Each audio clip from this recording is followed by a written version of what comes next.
specific, what I can say, a triad of this is that we say like that. And I have 3 examples which we worked on, that is the Sagaragari Kashaya, Rovasam, and Varana Kashaya. Just to set the context, we all know that glucose is the primary energy source for almost all the cells in the body, and it is very essential for brain function, muscle contraction, cellular metabolism, etc. And the maintenance of this glucose homeostasis is a very important thing. I don't know how many of us really value the word homeostasis, because I think that is what is the importance of Ayurveda, and probably one area where Ayurveda and modern biology really converge or has to converge, because most of the time we don't understand the word homeostasis, or we don't give emphasis to the word homeostasis, and homeostasis is a very dynamic term. So that's why it is very important that this is maintained in a very specific narrow range, and you will have some variations. That is why the body is evolved in such a way that it has to be maintained in a particular range. And this glucose metabolism. So what is glucose metabolism is a very important question. So you have this glucose which is entering into your body, and that will be basically entering into all the cells, and there it will be converted into, we always say that glucose is the energy source. So what is that energy? Is in the form of ATP, and this. So the question is, when glucose is so important, why glucose metabolism is getting impaired? Because if it is such an important thing, it should be like, we should be able to utilize that as and when we are getting it. So this is an evolutionarily related concept become very, very important. We were hunter-gatherers, and there was a time where the energy that we are taking inside will be utilized then and there. And later our lifestyle has changed, and now we are in a particular stage where energy utilization has drastically reduced, but energy consumption is increasing. Not only in the form of our healthy diet, we are also succumbing to various unhealthy habits, including high fat containing diet or high fructose containing diet, plus sedentary lifestyle, etc., etc. And all these things are leading to obesity, where glucose is leading to lipid accumulation. So this is where we need to understand what is glucose metabolism and its connection to the formation of lipid and lipid accumulation in the body. Now this lipid accumulation is what is in some sense leading to insulin resistance in a bidirectional relationship. Then there will be a question, is not insulin resistance leading to obesity? The answer is yes, there was. So this is where the problem comes. It's a very complex bidirectional relationship. But in all these cases, one major symptom, so the question is, how do I know insulin resistance happened in my body? Yes, there could be some markers in terms of insulin amount and all those things, but I think it is not that easy to understand how insulin resistance or whether insulin resistance really sits in your body. Because if you really look at the definitions, sometimes some people argue that there is no clear definition for what is insulin resistance. But the question is, why the body is becoming resistant to insulin is again connected to various aspects. It's not only something that we are eating, how we are eating, because it's all about the dynamic homeostasis, what I started, where the body knows when to produce insulin, how much to produce, depending on your lifestyle. For each and every species, it is sort of set a particular range, and we are all living a particular lifestyle, but during that lifestyle, we are in a wrong way, we are training our body by giving a lot of surprises in terms of I'm eating something at 8 o'clock, and then the body will be expecting the next intake at 1 o'clock, but in between at 10 o'clock I am eating something, at 11 o'clock I am eating something, and I am not sleeping, and I am not doing exercise, or one day I will do exercise, or someday I will be sleeping for more time, someday I will have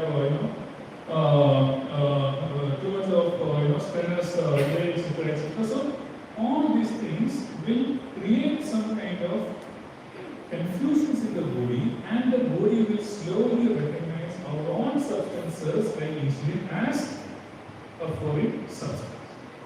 And the body will start resisting its action because the body don't know what to do with whatever these things that is entering into the body. All these things are ultimately ending up with certain conditions that we call as type 2 diabetes. And we know that there is type 1 diabetes also, but type 2 diabetes is the most dangerous thing, and all our discussions are centered around it. So if you look at this is a diagram created by our students. What is the journey of glucose? You can see that the glucose is entering into your mouth, and then the glucose will be, not glucose per se, but whatever the dietary substances that we are consuming, and this will be going through your salivary amylase and all those things, and finally it will be entering into your gastrointestinal tract.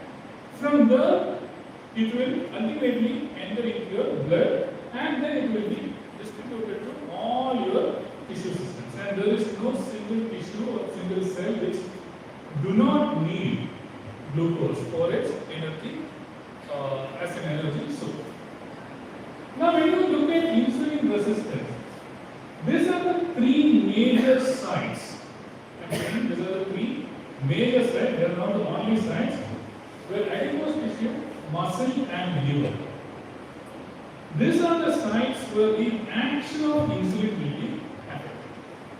So, where adipose and muscle is supposed to absorb the glucose and store the glucose in appropriate form, and liver has so many other functions related to insulin and insulin metabolism, as well as insulin mediated biological action. So when the body reaches to that stage of insulin resistance, these are the three sites where the biological actions or the biochemical actions will be normally affected or altered. Now, as a result of this insulin resistance, what is happening? Again, you can see that it is such a complex condition where, again, almost all systems in the body will get affected. Why? Because, as I said, insulin has its major action on three tissue systems: muscle, adipose, and liver. But insulin has action on so many other tissue systems. And the action of insulin on these three tissue systems like adipose, muscle, and liver, and particularly liver and adipose, is regulating so many other biological processes in our body. So when there is insulin resistance, that will actually result in a complete systemic dyshomeostasis, and that can lead to multiple disease conditions, including hormonal issues, inflammation, then liver organ dysfunction, etc., etc. And all these things are leading to hyperglycemia, hyperinsulinemia, as for a final, what I can say, detectable, major detectable diagnostic markers we can see. Now this is too complex. Now you would have understood that the complexity of this and managing this condition is also a very complex issue, because where to start, where to test is a very serious problem. Because if you test on one tissue, automatically the other tissue will be getting affected because of the alterations that you are making on one side of the board. Therefore, managing conditions like type 2 diabetes, obesity, etc., we believe that there is a need of a kind of innovative approach or paradigm shift is required. So what we have several approaches. Say for example, like metformin and even now we have inverting hormones, etc. So all these things are existing, and we know that all these things are doing their job. At the same time, we are also aware of the fact that the number of diabetes cases are increasing.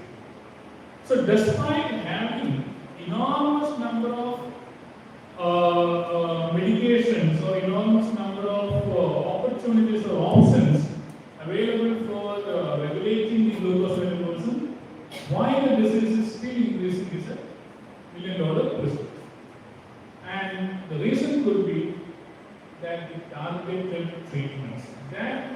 targeted treatments is not really addressing the systemic homeostasis or the dynamic systemic homeostasis that is required to maintain glucose homeostasis by bringing all the tissues and all the organ systems into a kind of, into a common platform. So that is what is really lacking in the targeted therapy. So that is probably the reason why we are not really able to achieve the expected kind of, reversal or the expected remedy for this kind of disease. On the other side, while we are doing this targeted therapy, whatever the success it has, still our lifestyle management as well as our dietary management and all those things are still not addressed properly. So perhaps this is where an Ayurveda biology kind of approach will become very, very important. Why it is important? Because you can bring in the concepts of wellness from Ayurveda, which is very systemically addressed concept, and behind that systemic approach of wellness, you will have beautiful molecular biology, which is even driving that systems level, changes what Ayurveda is trying to bring in. When you integrate all these things, that kind of an information, that knowledge can really take this biology forward or can take this disease management approach forward. So with that background, we are getting into this Ayurveda biology framework as an example for a transdisciplinary approach. And why we are doing this? Because you all may be knowing that there is a beautiful definition by WHO for health, which is the harmonious state of bodies, physiological, biological, and psychological homeostasis. So this is the definition. Probably in my understanding that was given somewhere around 1950 or so. And any sort of disturbance in this harmony will lead to disease, and then ultimately healing should be a process of restoring this harmony.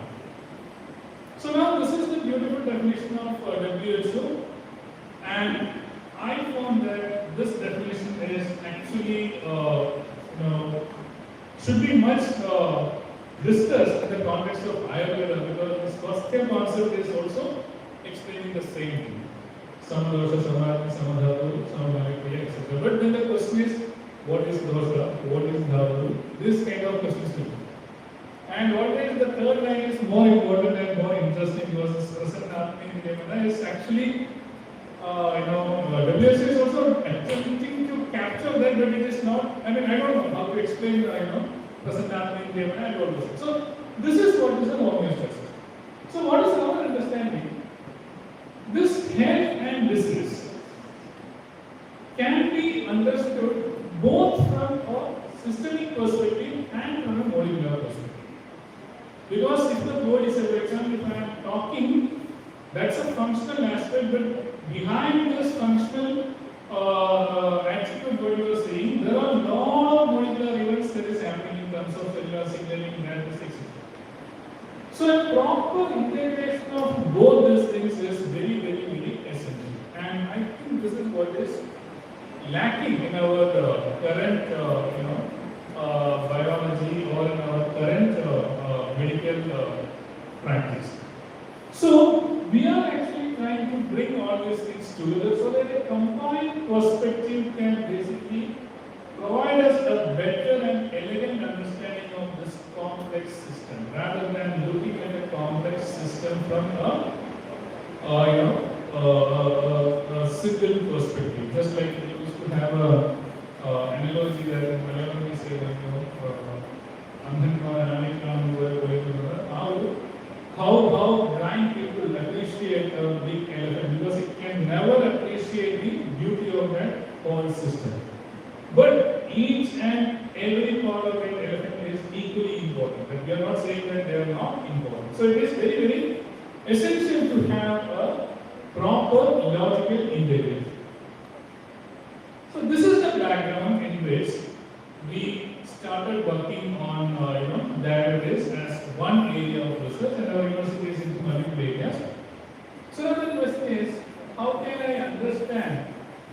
diabetes, because now if I just ask this question, what is the definition of diabetes?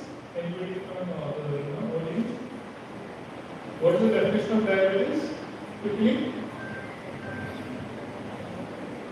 I'm sure everybody will agree with me that hyperglycemia. That is a definition of diabetes. And whether Ayurveda people can treat diabetes? And I'm sure the answer is yes. But then I will have a different question. Glucose is not there in Ayurveda. And then how Ayurveda can treat a condition which is defined as hyperglycemia. And this is the problem that we are facing in Ayurveda biology, because a concept which is, honestly speaking, it is not there. And then the insulin resistance, insulin is also not described in Ayurveda as a concept. So, does it mean that Ayurveda cannot treat? Again, the answer is no, because we are seeing very successful managing.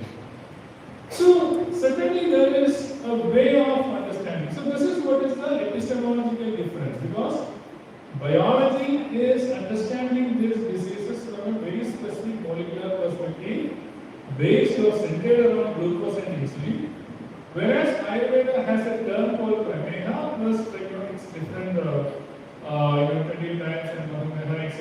I'm not getting into that because that will be a completely different discussion. So for our research purpose, what we did, we actually tried to compare the understanding of Ayurveda and modern biology in the context of diabetes. And we found that there are etiological comparisons possible, pathophysiological comparisons possible, and management level algorithm also can be compared at a certain level. Based on all these things, what we arrived at is, you can see that in this point is not working. On the left side, my right side, you can see that the Agni depletion is a major issue in the pathogenesis of diabetes, and also for the management of diabetes also we need to consider the management of Agni. So this is one concept that we took for our research purpose. And then we came up with a proposal or a concept in Ayurveda biology framework for integrating diabetes management. So when you see this correlation, you can see that this kind of a correlation you can make the Sahajya can be compared with whatever the type 1 or the other one can be compared with type 2, etc. And when it comes to the pathophysiological correlation also, you can see various things, but all these things are one or the other way connected to a concept which is described under the broad term Agni. Now the problem is that, again, I know the challenges of taking a concept like Agni or Amo, because it has its own broad definitions and its own implications and all those things. But for bringing things into a research platform, we took that as a concept. And from that concept, what we found, Agni is primarily a gut-centered concept to begin with. So you have Agni, and if you can, motivate your functions of your Agni, that can be the starting point for managing so many other functions of the body. So then our correlation, we brought into a point that the gut can be considered as the converging point for both Ayurveda and biology for managing a disease condition like diabetes. So now why it is? Because so many factors that are present in your gastrointestinal tract together can be called as gastrointestinal mediated glucose metabolism or glucose disposal. So these are the set of factors which are centered around the gut and gut functions, and this is play a very important role in our glucose homeostasis. Among this, one major component is incretin hormones. And incretin hormones are certain hormones which are secreted from our endocrine cells which are present in our gastrointestinal tract. And these hormones like GLP and GAP, they have very important role that before even the glucose enter into the system and tell the body that glucose is entered, these hormones will inform the system that glucose is coming or something like that, or glucose kind of things are coming. So therefore, incretins play a very important role. So now what we did, from the gastrointestinal mediated glucose dispersal, we reduced that to incretin hormones, and now we have a kind of a target which is relatively broad, at the same time which is centered around those present in the gastrointestinal tract, because the moment the glucose enters into your bloodstream from your gut, the biochemistry will change completely. So if there is any mechanism where you can target the gastrointestinal tract, that would be really good in the context of this kind of disease. And it is well known that in type 2 diabetes, this is drastically affected. And among the different hormones, GLP-1 is a very important thing. And in addition to that, all this gastric emptying, digestive enzyme inhibition, first one step adding glucose absorption, then movement of glucose through the intestinal layer, all these things can be considered as part of gastrointestinal mediated glucose dispersal. So, this particular gut as an important organ and as a converging point is, as I said, sort of equally agreed between the epistemology of Ayurveda and the epistemology of modern biology. And therefore, it's a very important target, and all our formulations, or 90%, let me say, 90% of formulation that we are using are oral formulation, and they all have to go to the gastrointestinal tract and they have to do something. So this is the reason why we brought into a kind of a framework where that is the central point. And similarly, the GLP, you can see that GLP as an important incretin hormone.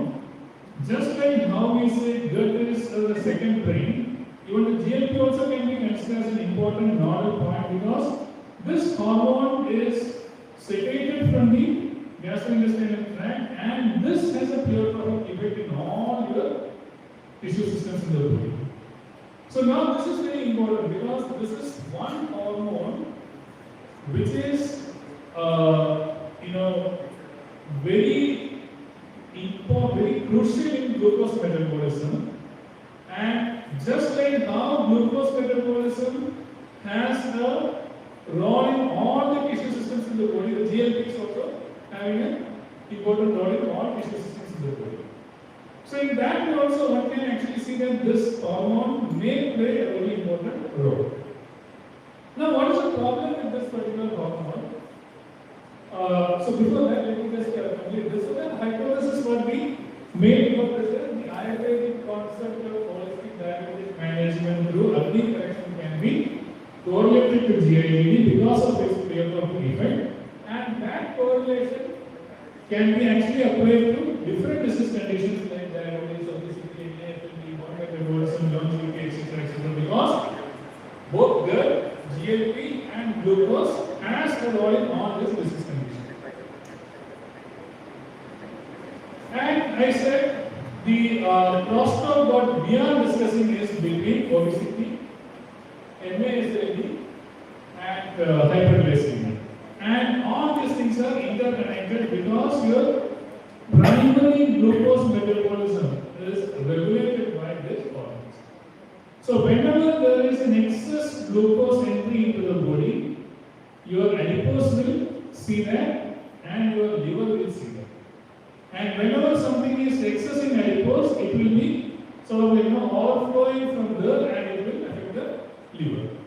So people say that you may not have hyperglycemia or glucose tolerance But you may find some kind of alterations in your liver lipid profile and other triglyceride profile, etc. You say that this is nothing but the same diabetes in this case. So that's the kind of complexity you have because it is working through various inflammatory pathways. This is where the immunological pathways also play a very important role.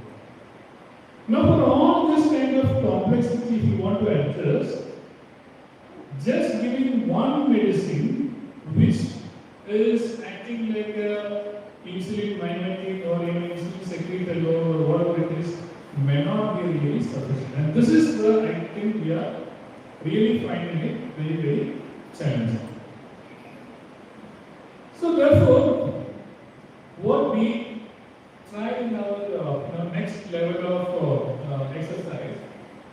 Okay, so let us say that gastrointestinal tract or our small intestine is playing a very important role. And then what next?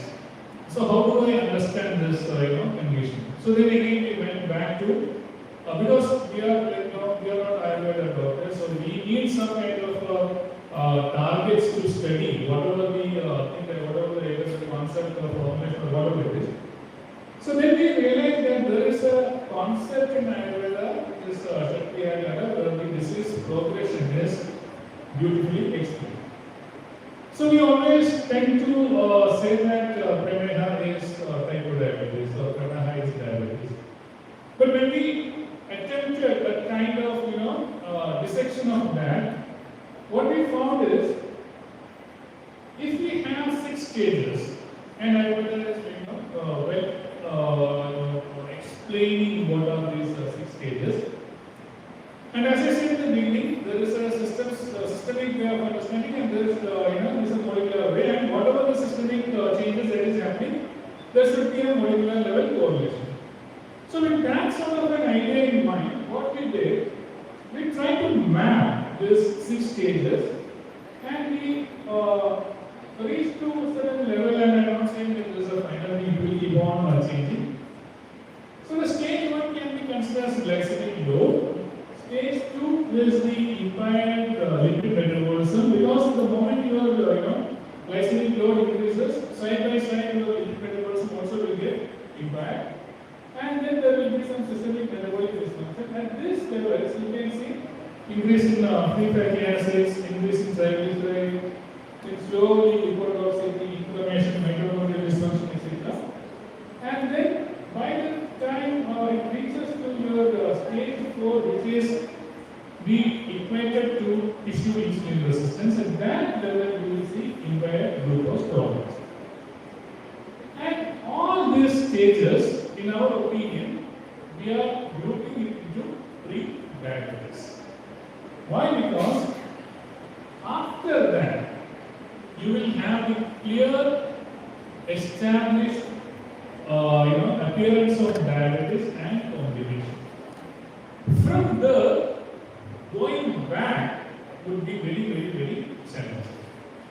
But if you can understand this pre-diabetes level, with the Kshatriya concept as well as with biologically plausible correlations with the molecular events, probably that is the area where you can actually think about what we are now talking about, P4 medicine or P5 medicine, where the personalized, inventive, predictive, participative, etc. Once we have this kind of a correlation, we believe that everything seems to be quite straightforward, whether it is holistic nutrition or it is physical activity or stress management or even our formulation. So one need to have this kind of an understanding so that look at those interventions that can be targeted to whatever this pre-diabetic kind of a condition that we can define, and then from here onwards one can study all this. So similar approach we tried for our MASLD also, because it is not very different. So in MASLD also one can have the same kind of Kshatriya kind of a correlation, because that is also happening in a gradual way. So with this, when you have this kind of a correlation, it's very interesting to see what is happening within our cell. So we are, in our research, we are focusing on fat and liver as two major issues of the glucose and lipid metabolism. So this is the kind of cellular level changes one can see, and this is a depiction of our adipose tissue, adipose cells or fibroblast cells. And the picture is in such a way that if a person is eating good food, this is how the cells will be seen under microscope. And if somebody is eating like this, the cells will become like this. What you are seeing is a chemically induced obesity model in cells. And the red color what you are seeing is triglycerides. So now, this is a model which is globally accepted. But to use this model in our Ayurveda biology research, to justify that use, we did the initial correlation. And now, here, if I want to study the mechanism of action of any formulation for generating evidence or whatever it is, you can actually treat these cells with that formulation and you can look for the reduction of the triglycerides. So it's a standard model, but that standard model we are using by correlating it with Ayurvedic concept. So now this is the story of adipose tissue. Now when there are more and more triglyceride accumulation in this adipose tissue, that will finally sort of it will overflow from there and it will go to liver. And the liver cells, so this is the normal condition of the liver cell. And when these triglycerides are entering into the liver cell, that will lead to liver steatosis. So now, the question what we are asking is from the previous slide. At what stage this free fatty acid accumulation or triglyceride accumulation is happening? And what kind of intervention you can give to address that? And if you are giving such an intervention, will that really change this cellular level biochemical and biological changes that is happening? And therefore, if you have this kind of a correlation possibility, it will become very, very straightforward that any Ayurveda formulation you can study using whatever the standard laboratory model. Here the point is that none of these laboratory models are otherwise relatable to Ayurveda concept because they are all developed for specific what we call as the lock and key hypothesis. So, but if you have a correlation of Ayurveda and biology concept, then these models will become more relevant in understanding the mode of action of Ayurveda formulations and Ayurveda interventions. But this models, experimental biology models, most of the time will be relevant only for studying Ayurveda formulations. If you want to go for some other Ayurveda interventions kind of and all those things, you have to go for higher models. Now, along with this, of course, clinical will remain the gold standard. There is nothing that you can replace clinical, but clinical will not give a controlled environment for understanding the mode of action. So that is why you need, and the advantage of Ayurveda is we always talk in terms of reverse pharmacology because clinical it is established, so you don't need to do much of clinical trials, or I can say quote unquote. So you have information about it.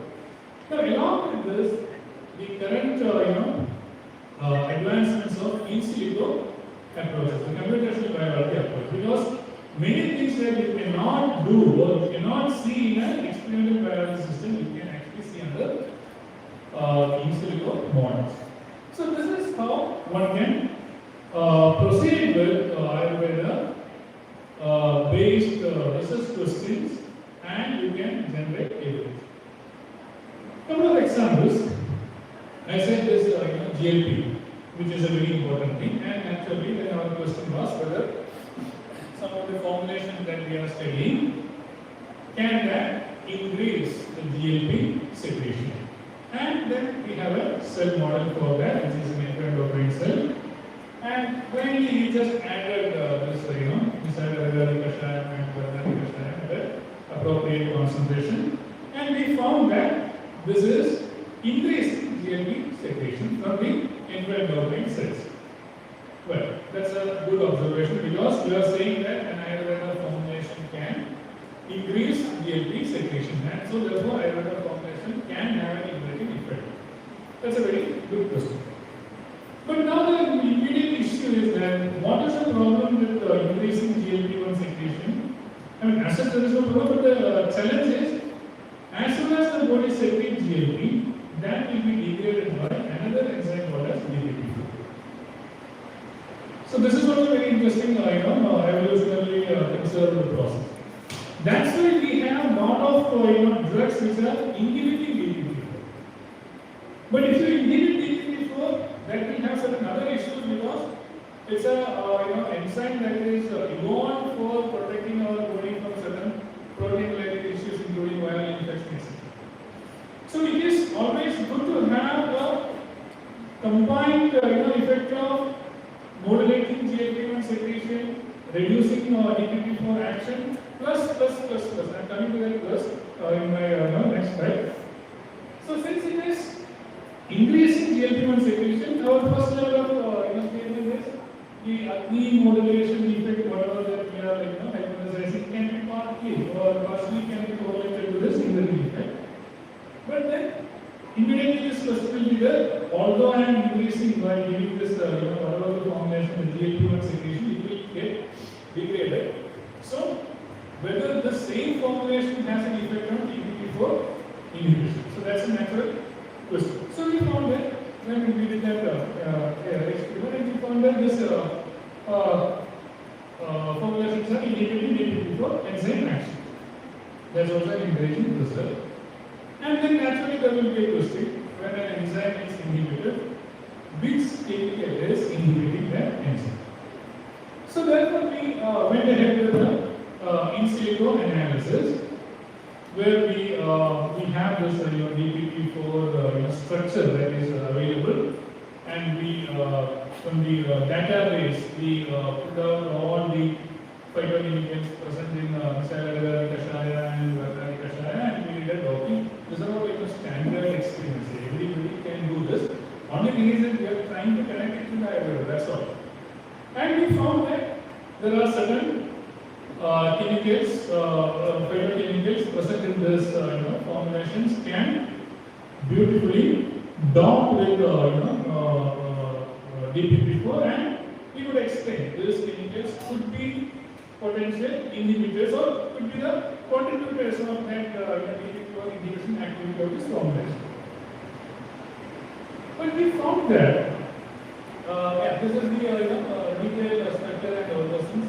We found that from the Ayurveda, terpsivin, glucosamine, and tetra-O-guanylate beta glucose. These are the three things which are found to be very good at that level of inhibition.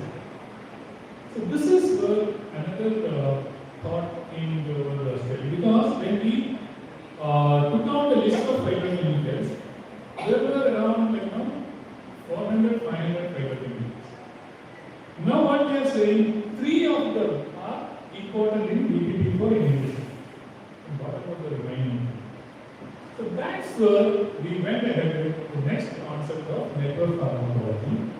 And this is something very, very important. I would like to spend 1 minute here, because this paper, the network pharmacology, the next paradigm of drug discovery, is a Nature paper. And usually I take one paragraph from this paper where we clearly say that Hopkins said that the reason for last stage accretion of drugs, phase 1, phase 2, phase 3, phase 4 clinical trials, is not because of scientific reasons, technical reasons, etc. He mentioned a lot of things, and he finally said it's philosophical.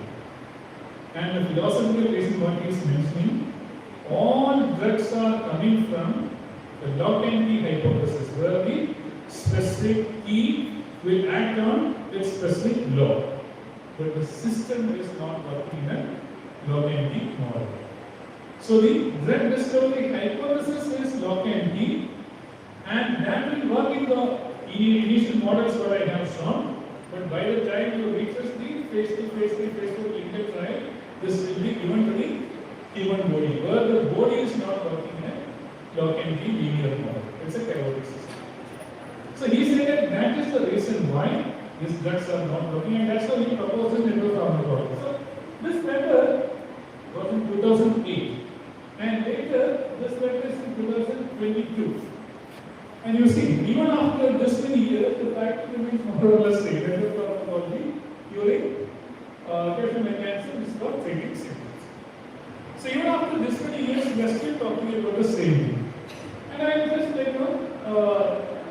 whatever that we have discussed, so there are organ synthesis of the medicine, and one disease, one target, one kind of an approach.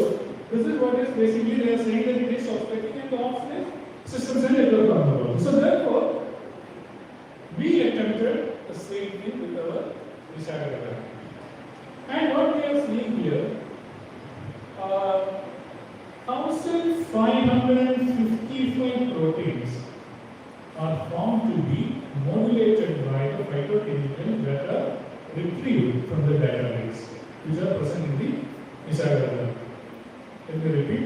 Phytochemical data that we retrieve, because it's not a comprehensive data, because we have not done comprehensive studies on phytochemical. That's what people are discussing. So, out of that, whatever that is available, they are shown to modulate 1555 proteins in the body. And in that, certain amount of proteins or certain number of proteins are directly relevant in diabetes. And others are, connected with various other conditions.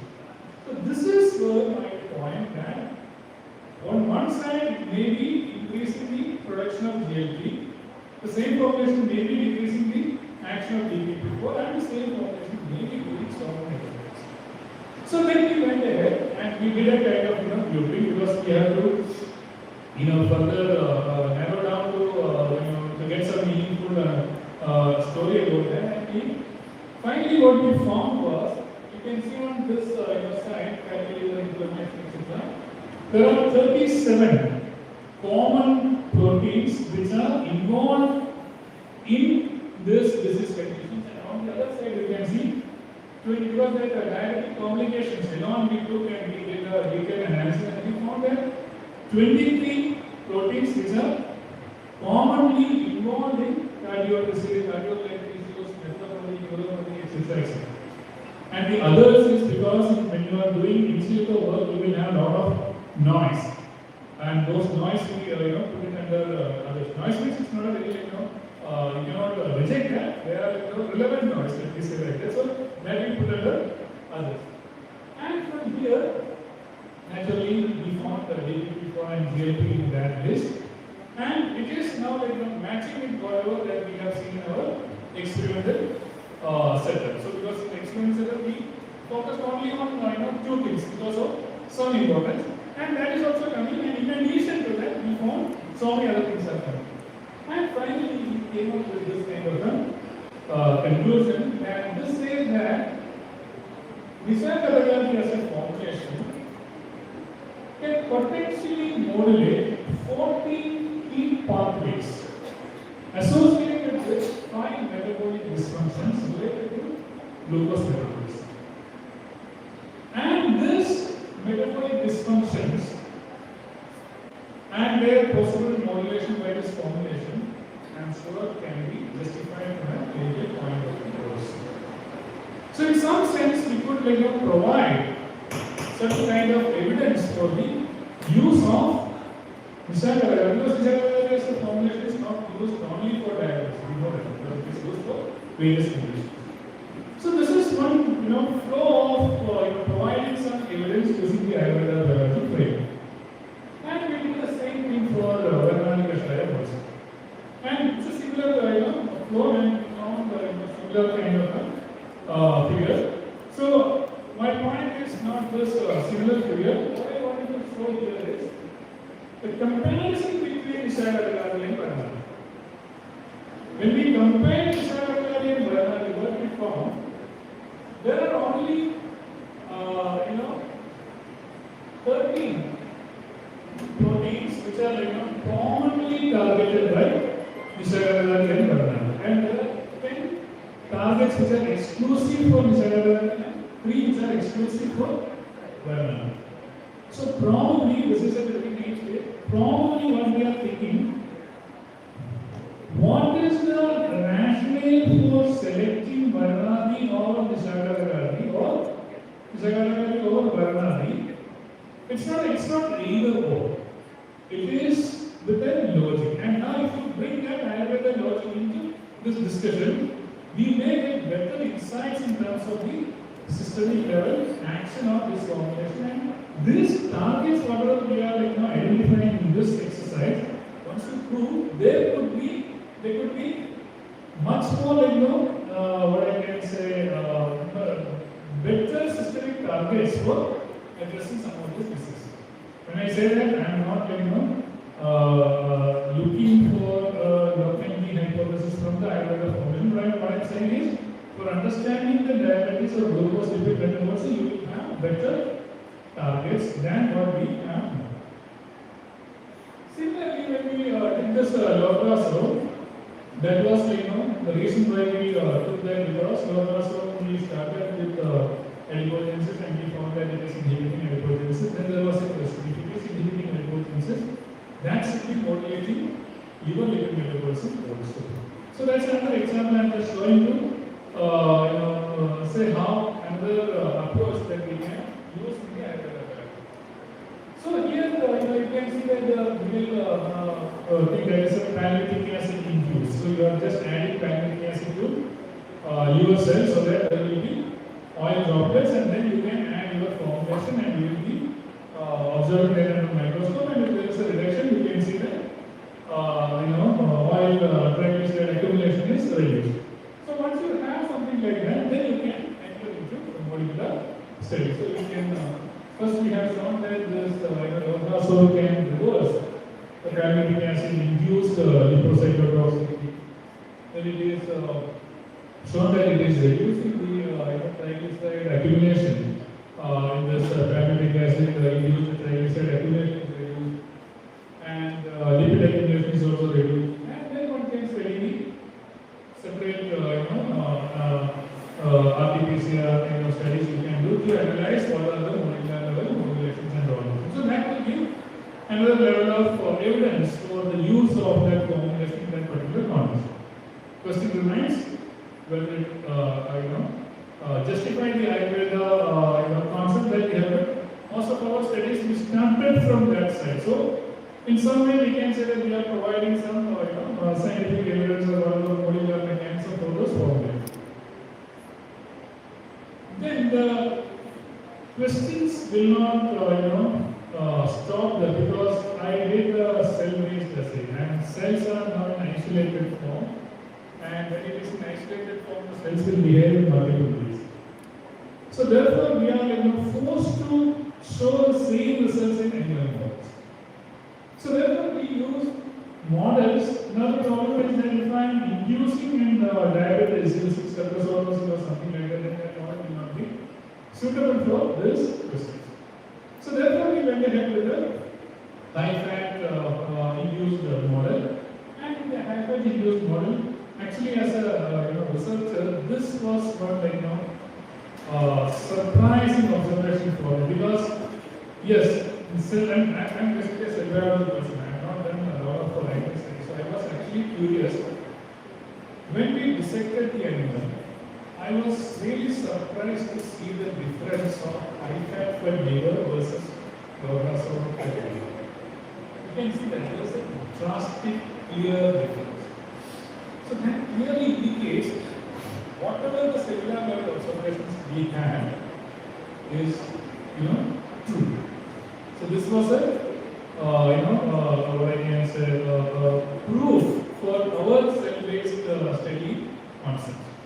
And then from here, then the next level of question for a biologist will be, so what kind of lipids are modulated. So for that we have studied the detailed lipidomics of the cellular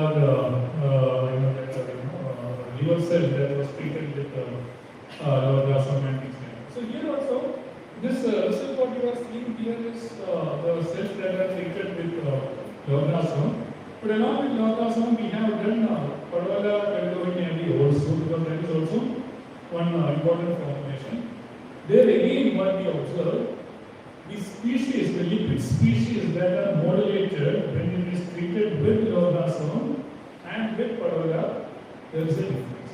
So again, that justifies that the use of that particular formulation could be really based on the personalization framework of Ayurveda. It's not that randomly you can. So it's not one drug for everyone. So this is another level of proof that we are trying to give for this formulation. So through all these things, I'm just concluding what we can achieve. One, we can achieve scientifically informed healthcare. Second, lot of public health initiatives, because see, a new drug for diabetes may not be the right approach. It should be a really preventive and systems level public health related approach. So we need to have that. But drugs are also important. It's not. I'm not talking about I'm not saying that all drugs are useless or something, or beneficiaries of drugs, but at the same time we need to have a very early level or early stage intervention approach. And along with that, you may require some contemporary products which are user friendly, but it will be having some system. And through this, what actually we need, right now we are at a stage of either through super specialization, and we need to really break the silos. We have to understand the different worldviews. We have to transit the boundary. We have to go back to that concept of either which will satisfy the swasthya kind of a concept, so that also people are saying that counseling is required, stress management is required. It's not just putting one drug into somebody's the last part, because it's a college, so I just wanted to have this slides also. We need more human resource programs. So that is the background where we just started with an educational program of putting all these concepts into a master's program, that is called as a master's program in life science with Ayurveda biology focus. And this is the program that we have. And through this program, we are trying to sensitize the next generation to think beyond their disciplines, because we are not talking about which one is good, whether Ayurveda or biology. What we are speaking is we need to bring them into the same plane or same platform, so that the humankind will get benefited. The frontiers of biology will be taken forward. So that is one effort that we are doing at our university. And of course, we have a lot of success with respect to our Ayurveda program.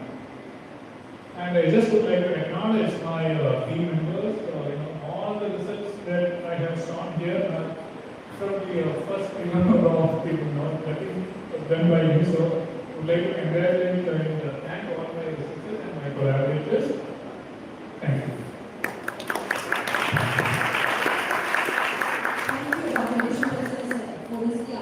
Your expertise had made the session come alive.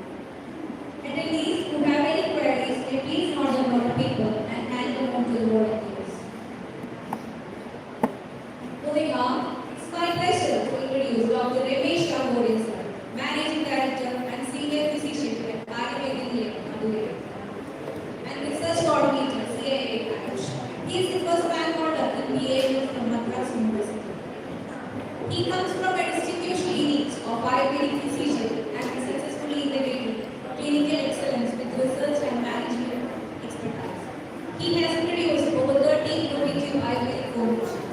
A guru under the Rashtriya Ayurveda Vidyapith, he has delivered lectures internationally and has received Government of India research grants for the therapeutic development. Today, he will be sharing his insights on research areas related to prediabetes.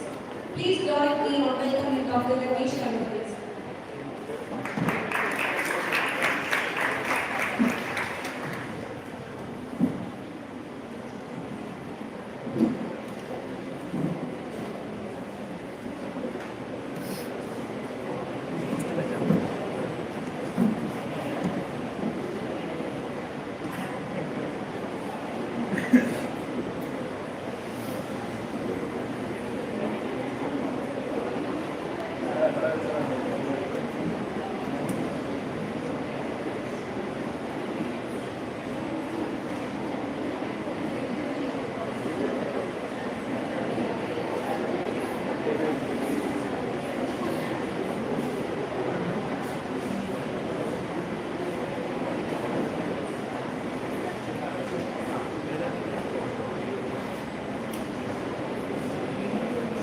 Very good afternoon to everyone.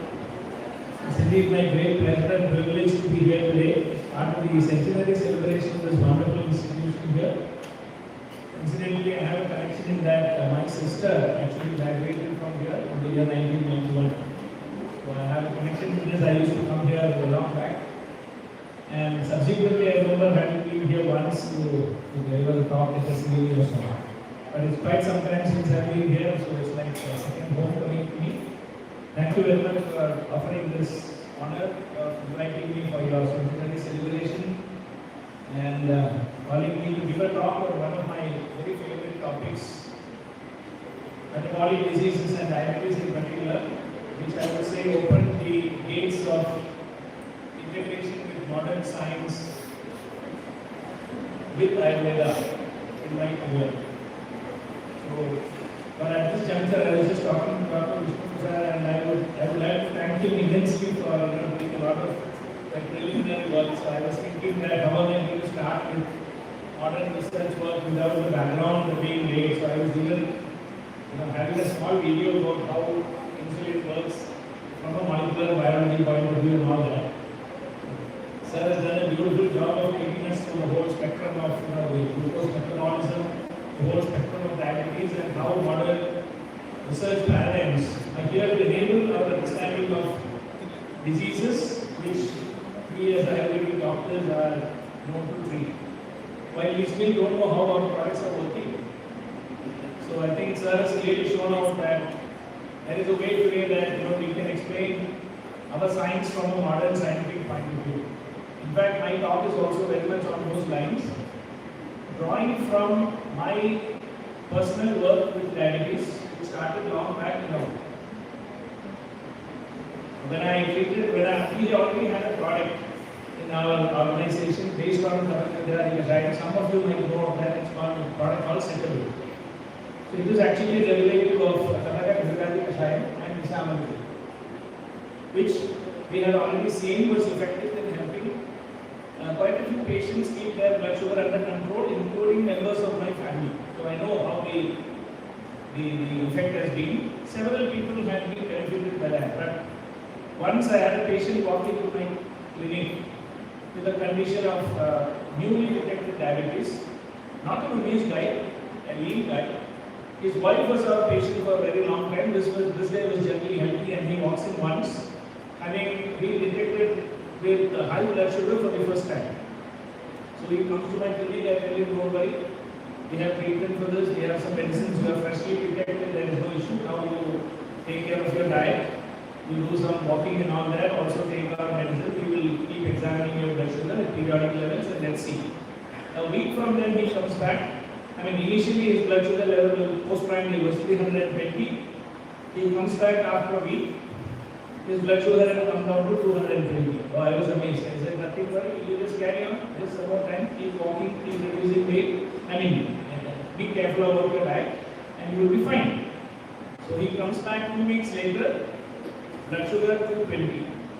I said, continue for 2 more weeks, comes back again, blood sugar 220. Not a bit of it reducing beyond that. So I told him I have no business to spoil you. I think something is going wrong.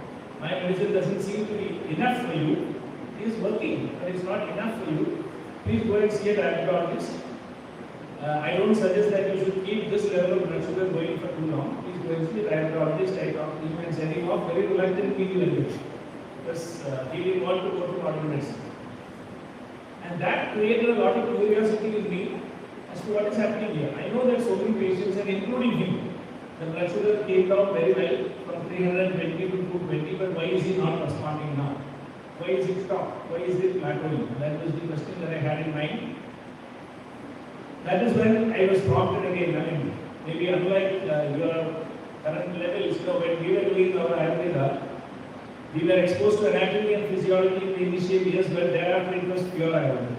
So we were also brainwashed to believe Ayurveda is the absolute truth. Modern medicine is rubbish. Not only rubbish, it also spoils health. So this is the clear brainwashing with which we walk out of college. I had a worse thing, unfortunately. My father had told me that I should do Ayurvedic graduation and then also do modern medicine. He's a very classical Ayurvedic from Kottayam, prize winner, rank holder, gold medalist, all of that. He had told me he must do both.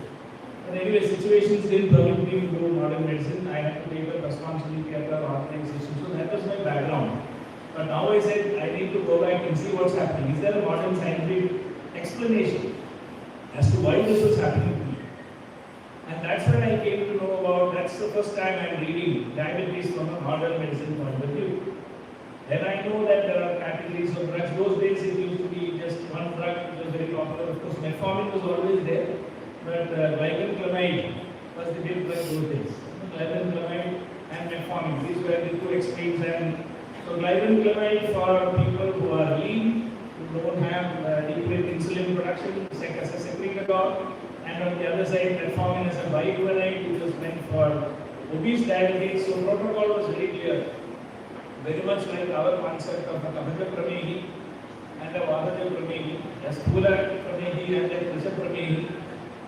So that protocol was beautiful. So they said they had different products for a Sthula Pramehi and a different product for a Krisha Pramehi.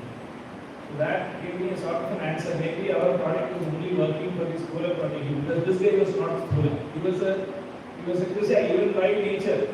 Only thing is, it helped remove some level of, the dysgenesis or the metabolic dysregulation that had happened in the system, maybe due to diet, maybe lifestyle, whatever. So that got addressed by the drug, but it was not enough to bring him to the level of glucose homeostasis. So this was the background which really catapulted me to start looking at the parallels and wondering as to why there is not really a big difference. We don't have to shout at them. They just understand it from another perspective, that's all. While we said Kabhaja and Vadaja, they said it from two different biochemical perspectives. And that really triggered my interest in trying to see the wisdom from both sides. And I would promise the journey has been extremely interesting. And it continues to be today. When I got this invitation to speak at this, and especially about the topic of research, then again, I go back to that experience where, after having done this certificate and done some work on that, I had a chance of of having a talk somewhere where one of the persons in the audience was a scientist from the US who was open to considering herbal medicines and all that, but very skeptical about the way we do things. He said, you guys, what do you do this, that, what science do you speak? I said, no, sir. We are treating patients and even at that time we were about 80 years, if I am not wrong. Into Ayurveda, I said, we have been surviving, so many thousand patients have been treated effectively with our medicines. And I am not skeptic even today. I don't just blindly believe because something is told. I don't believe it's true. It has to be validated with practical evidence and practical experience. And I see so many very difficult cases getting corrected. So there is something, but I am ready to explore and put it to examination whether it really crosses the benchmark or not. And in that part of the journey, he said yes, and then only he revealed his identity, that he is a guy with about 8 to 10 patents in modern science. And he said, if you are ready to put your product or whatever to test, he will put it to scientific parameters, and if it comes through, I am very happy to collaborate with you, take your medicine to foreign countries. He said, I was very happy. Anyway, one thing is at least I want to know what is happening and what is not. Let's start. So we started to do some trials. So first we said we will have normal animal models, Again, streptozotocin induced diabetes, knockout of pancreas with the toxic substance, and then you give the drugs to see there is a glycemic control. And lo and behold, our traditional product had an effect. He said, oh good, this is working. Like doctor was saying, it is working. And then I said, I think I can do some modifications to this formula, which I believe. Till then I had no way of measuring really what is really working, what is not working. And then this animal model was a beautiful thing to evaluate easily. Within about a month or two, you can get to know whether it's working and how much it's working. And I said, I have an idea that I can improve on this thing. I feel prediabetic has got a lot of ingredients which are good for diabetes, but it's not only for diabetes. Because for us, prameha is not only diabetes. Prabhu, Avila, Mutrava, everything is prameha for us. So I believe that prediabetic definitely has ingredients which are not specific for diabetes.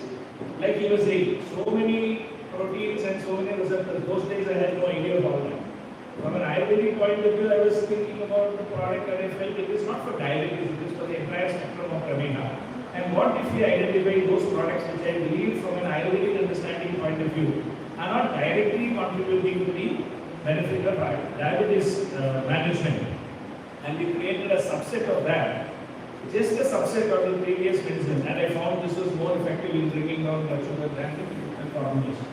So this was another insight which came to me earlier, and then of course we had the audacity to put it to test in a human clinical trial. It was an RCT, double-blinded, placebo-controlled and active controlled. We had metformin as one arm, not placebo-controlled, active controlled. Metformin as one arm, and the drug as another arm at a very reputed Diabetic Research Institute in Chennai, Diabetic Research Center. And there we were able to establish that the product was as effective as metformin. So this is my practical experience with diabetes. At the same time, I have also tried to, because from the work that I have been doing, I sort of got absolutely a very strong intuition that our product is not increasing insulin production. I wanted to validate that, whether it was true or not. So what I said is, we volunteered, we enrolled people in our organization who were ready to put themselves through the trial, and we said we will take increasing doses of the drug on fasting. And let's see what's happening. We took, I was the one who took the largest dose, which was 12 tablets in one shot in fasting mode, and I found there was no drop in blood sugar. We were already euglycemic, we were not having hyperglycemic. Then I found out very clearly that our drug is not a hypoglycemic agent, it is only an anti-hyperglycemic agent. So these are the small practical, research background that I had. This product has been developed, and but I didn't know how exactly it was working from a molecular biology point of view, nothing of that sort. We kept going with that product. But now, we have started looking at modern molecular biology, and as the topic very clearly says, very recently, tremendous amount of development has happened in terms of understanding insulin resistance, and that is what I thought I will try and present today, as to how today's modern research and molecular biology is able to really help us.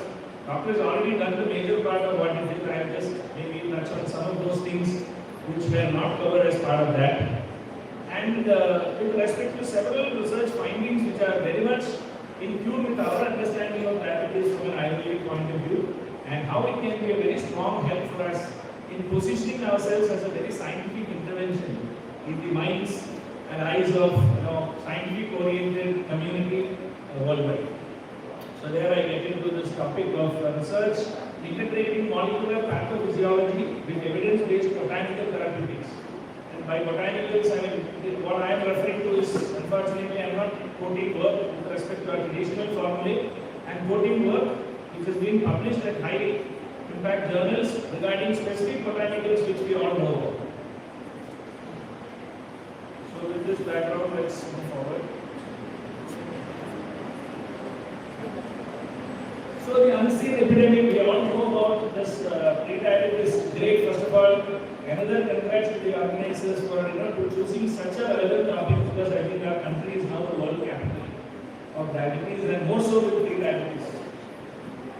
We have about 1.4 billion global pre-diabetics type 2 burden. So combination of pre-diabetics and type 2 diabetes is about 1.4 billion people in the world are suffering.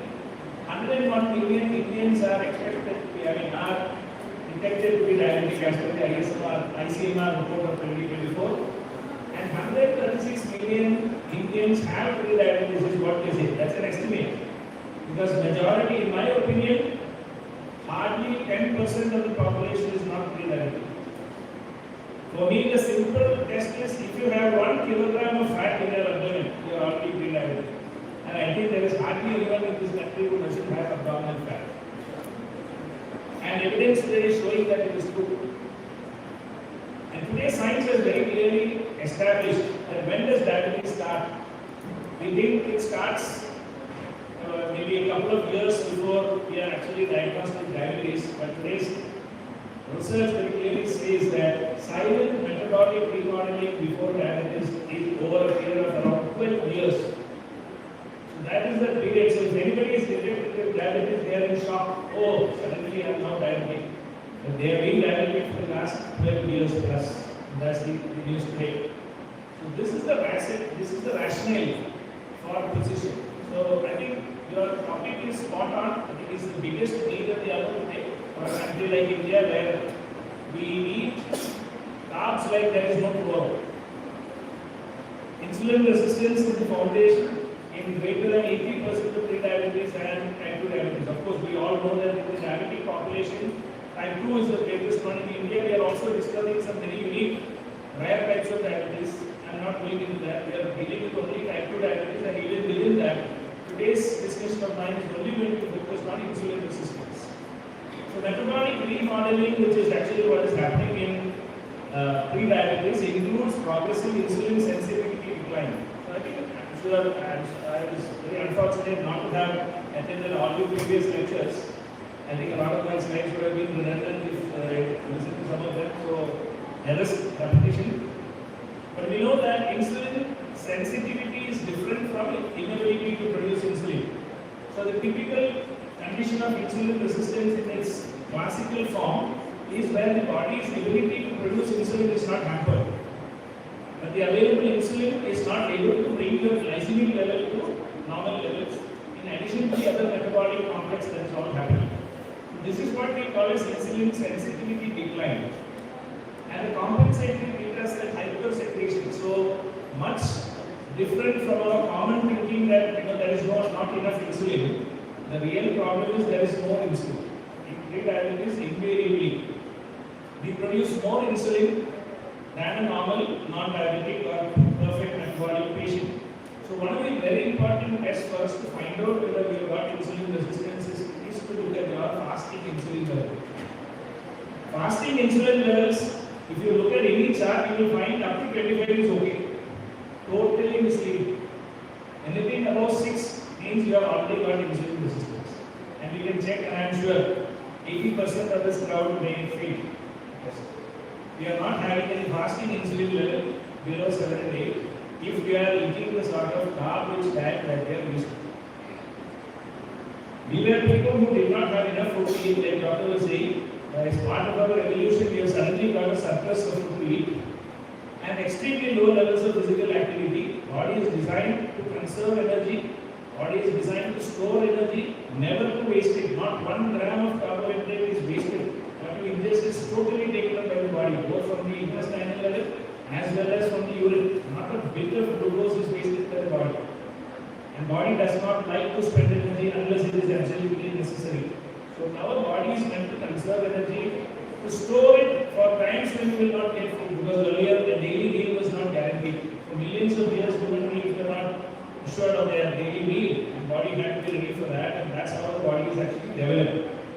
So this is how the design is, and today we are overfed with surplus of food. In addition to satisfying our hunger needs, our craving needs are unlimited, which are also there is enough number of people to satisfy those needs in unlimited manner. So, which is why we are all diabetic. So, like I think our scriptures have been extremely nice in saying, or very accurate in saying, this is the truth. Today, everything that we define as sukha is actually the cause of foundational disease of diabetes. So eating, having a lot to eat, a dessert after every meal, and maybe a choice of desserts we think is the greatest of luxury, and that is the biggest curse that is there for us. We all know that. So I am not going into all those other conference now. This is the last sentence I will be talking now. One thing to science.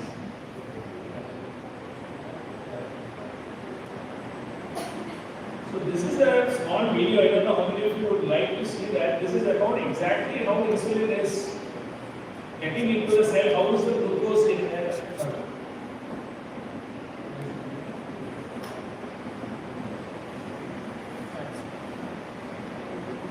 Yeah, we would like to see that. I just thought, because as Ayurvedic doctor, I am also very, very interested to see how these things work. We get so many names in molecular biology, which I am going to use many of them. So I didn't want to threaten you with all that. I just thought I'll give you a background. This is not any big science. This is what is taught for higher secondary level. I'm sure many of you might have done this when you did your higher secondary, but I just thought a revision would be in place. So let me just play this video about how this is about 5 minutes. I hope I can make it listen.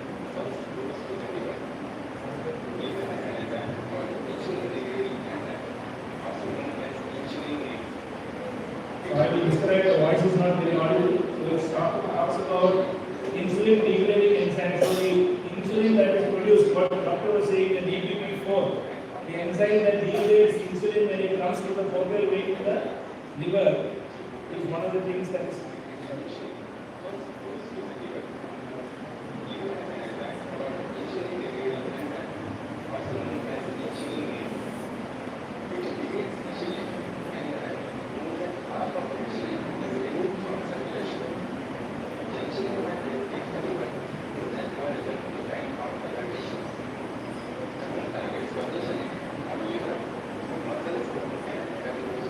This insulin is what works on all different tissues. That's what we are saying. Now we are going to the site where insulin is actually active. Let us take the cell membrane of a muscle cell. And that line is the muscle, is the cell lining.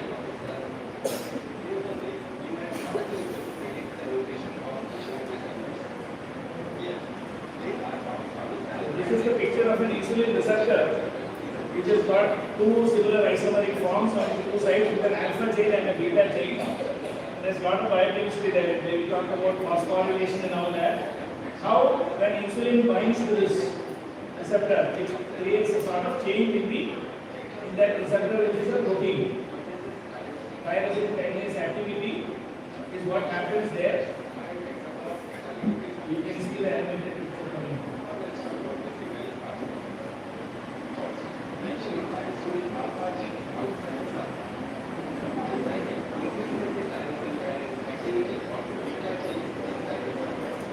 So insulin is not directly acting on the cell, it needs a lot of preparation to do that. So it goes and attaches to this receptor, and then it creates what is known as a cross phosphorylation, which attracts the next thing, which is called as the insulin substrate, receptor substrate. This goes and attaches to this, and then it itself produces a lot of phosphorylation, which attracts other chemicals. So these are two predominant pathways that get triggered after this happens.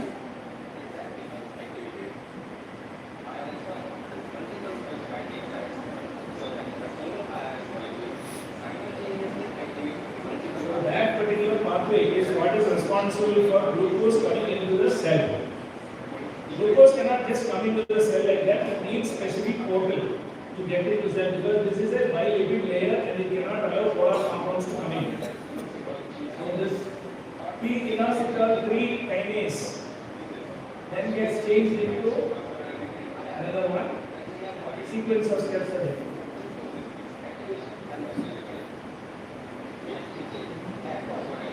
Yeah, PIP2 is the next thing that gets formed.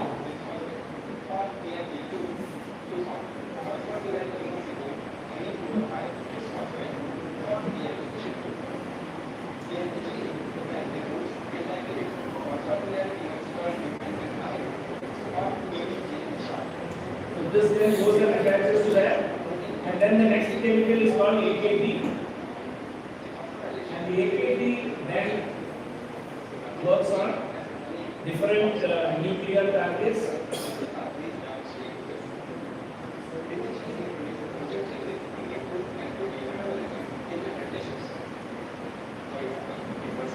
That is what creates the molecule called glucose. This is the glucose local transporting molecule. This has to go and attach to the cell membrane, and that is the channel through which glucose can come in. I hope you get the picture. It's an animated picture which I hope will give us some clarity about, because some of these molecules are going to be dealt with. Sir already spoke about glucose. But before glucose can come into the cell, so many chemical pathways have got to work properly. Only then it happens. And we know how today we know exactly why lipids become one of the biggest challenges to this pathway operating. That's what we are getting into now.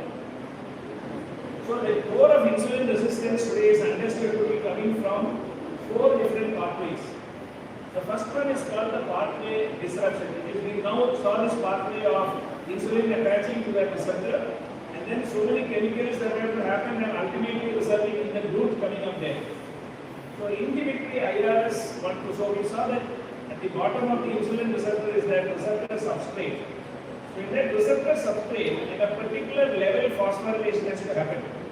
Whereas when fat is in excess in the cell, the fat will go and bind to the receptor at the wrong side. That blocks the direct phosphorylation that has to happen and all the sequence of events that happen thereafter. So what does that mean? When that happens, the root does not get manifested in the cell, and so glucose cannot come in.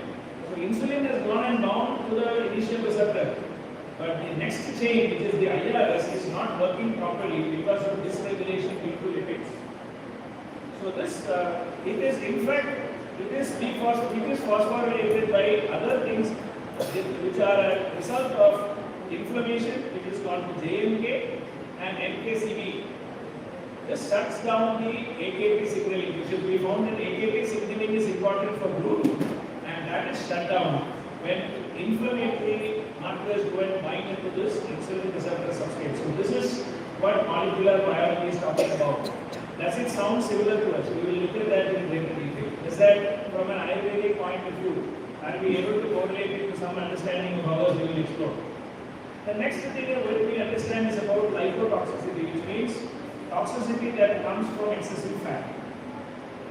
Excess free fatty acids, which also Dr. was talking about, and today we understand about a particular chemical that gets formed due to hyperlipidemia, which are called ceramides.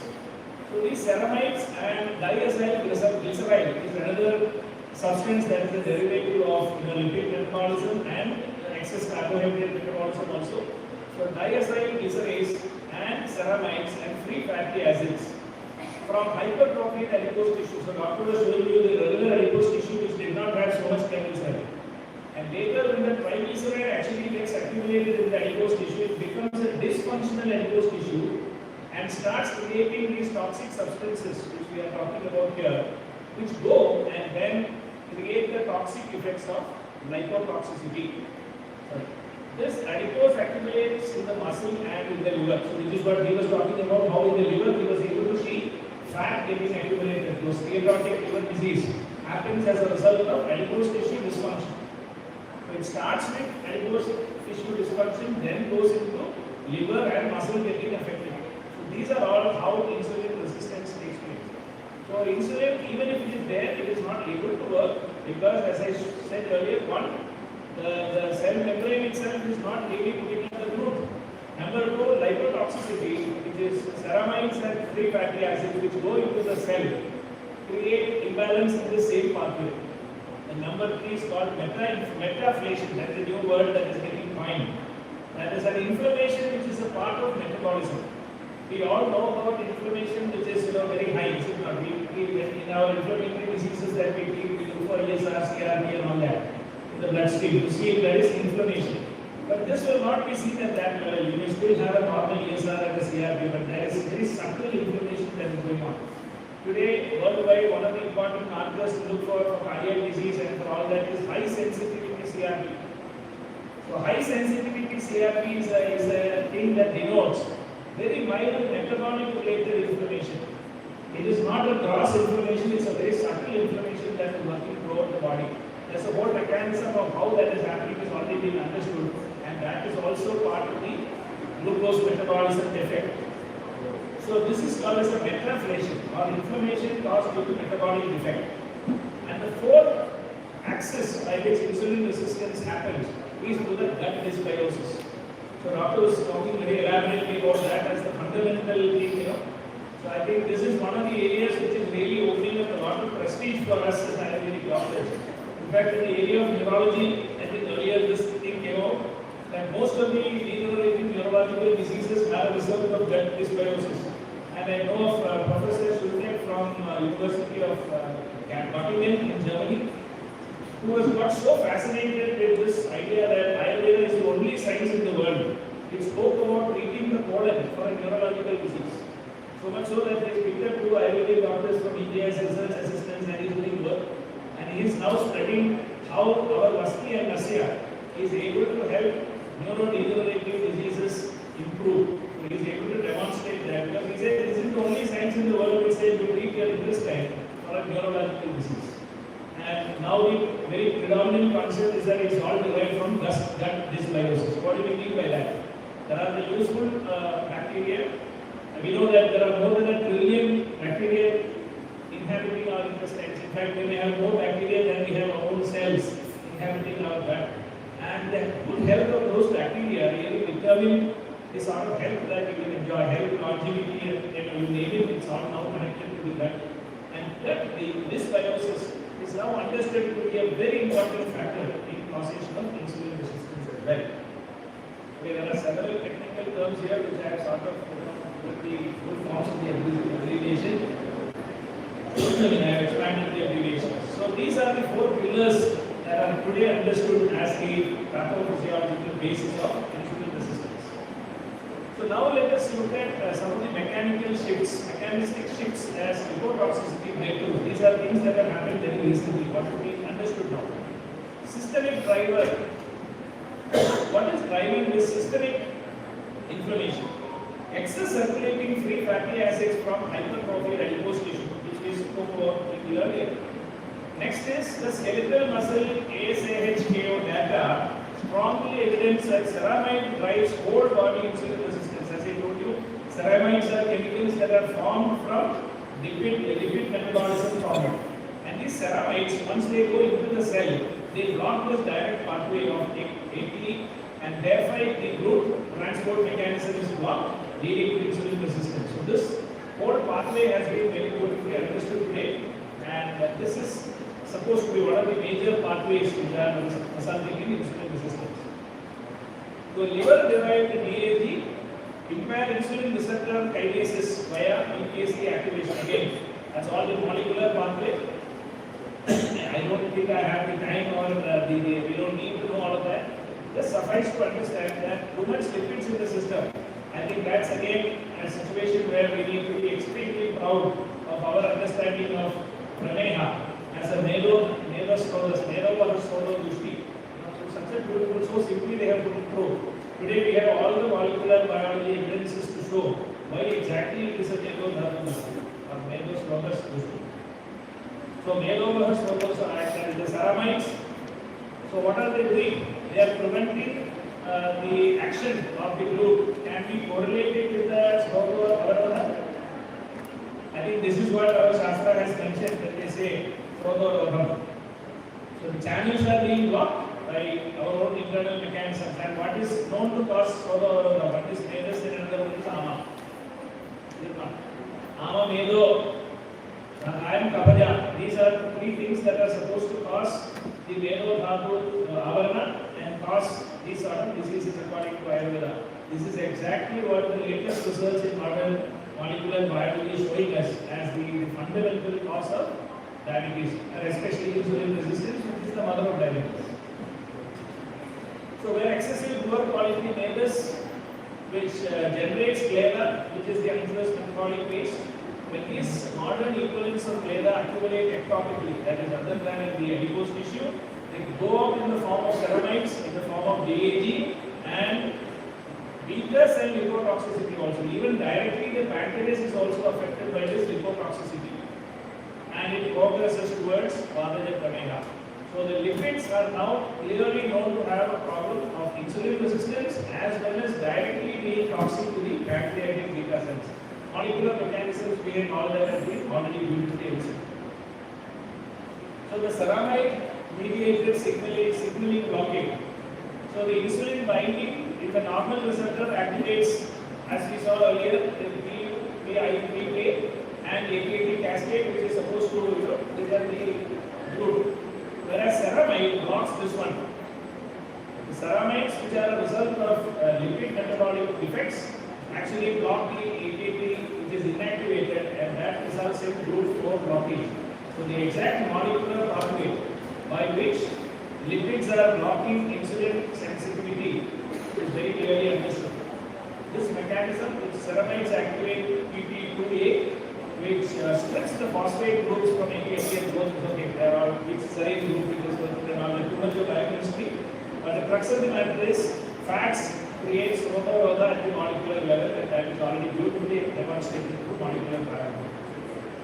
Similarly, atypical Ayurvedic parallels, Rota at the cellular level, toxic lipid accumulation physically blocks the microchannels, which are the photosis preventing Jnana from delivering nourishment to the tissues, resulting in Bharpati Pandya. So, is it correlatable? I think the pathophysiology is exactly the same. Let's go to the precision microbiomics, the gut insulin resistance axis. So, I think till very recently people were not talking about the gut. Okay, people knew about GLP-1 and all that.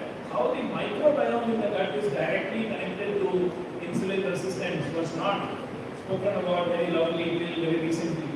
Today we know that the intestinal layer is only permitting certain types of chemicals to go inside and not several others.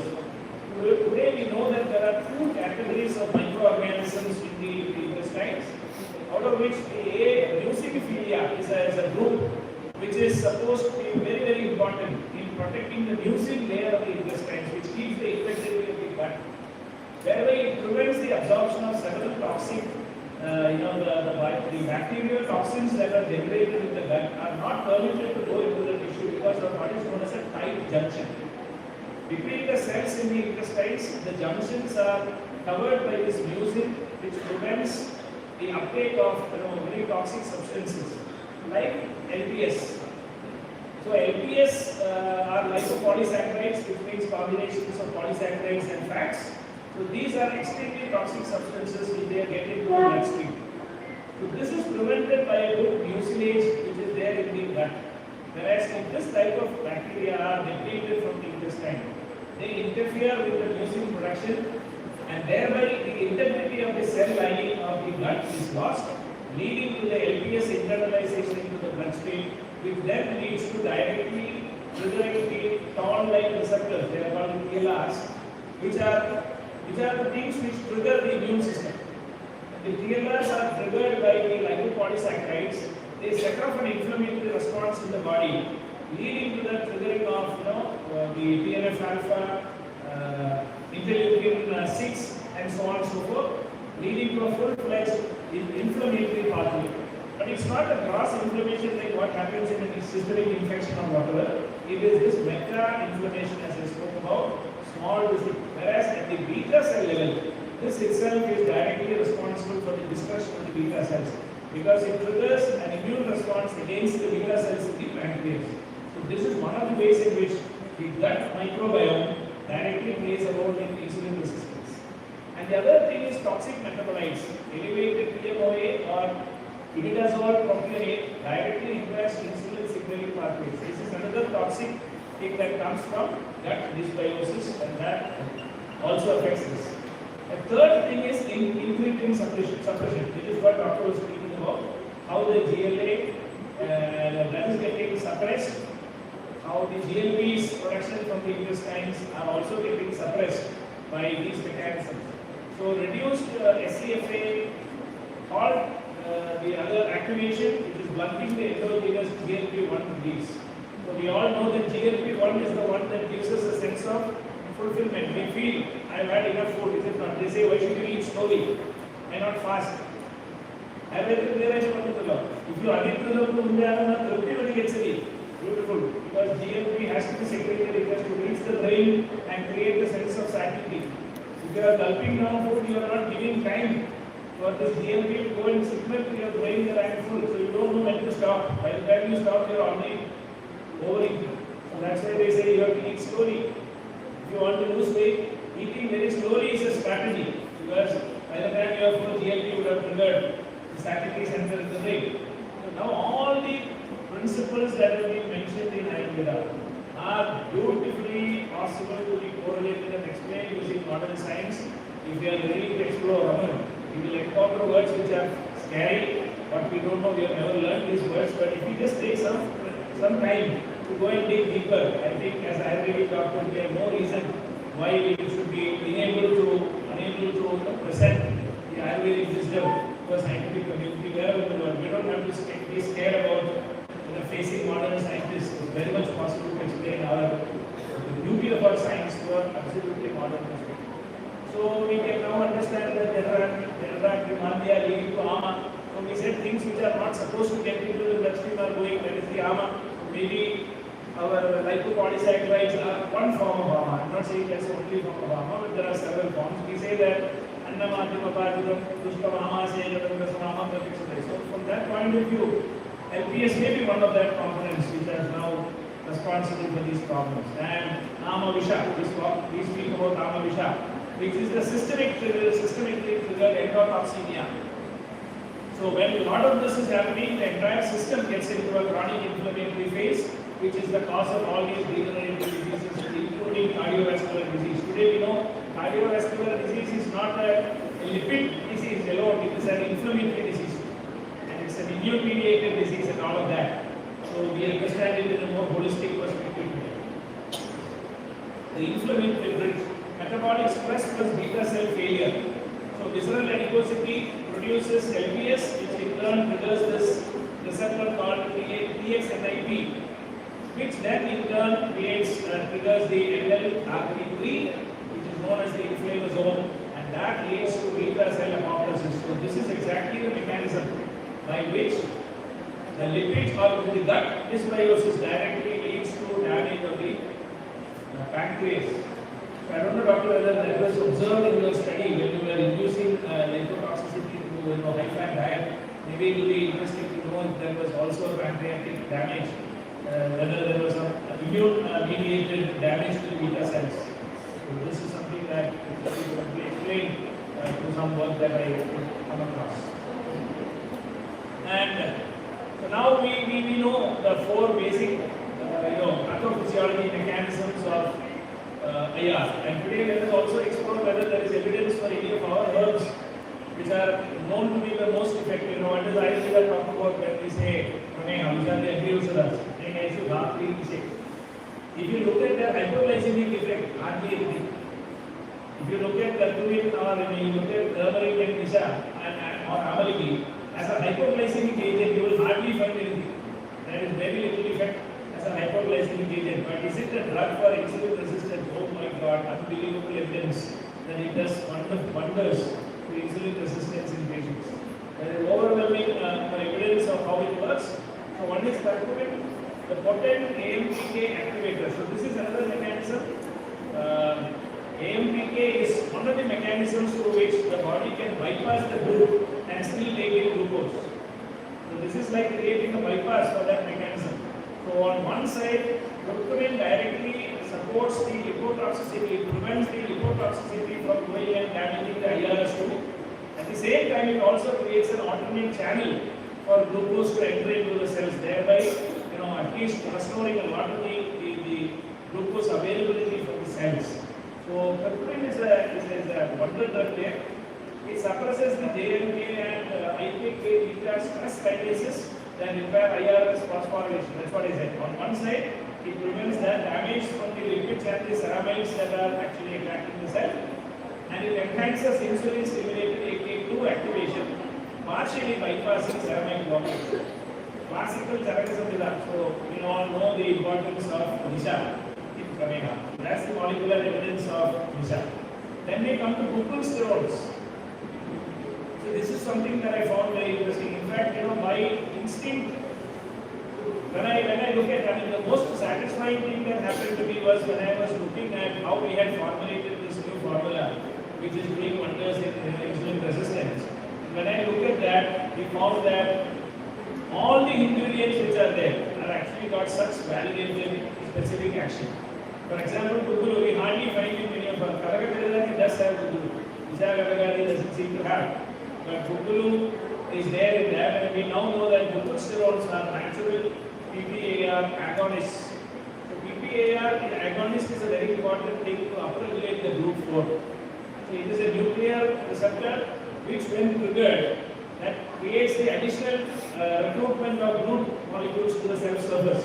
And today we know that glucosterol, which is a component of Kukulu, acts like an agonist to this particular nuclear receptor. And that is one of the mechanisms by which it is able to help in reducing insulin resistance.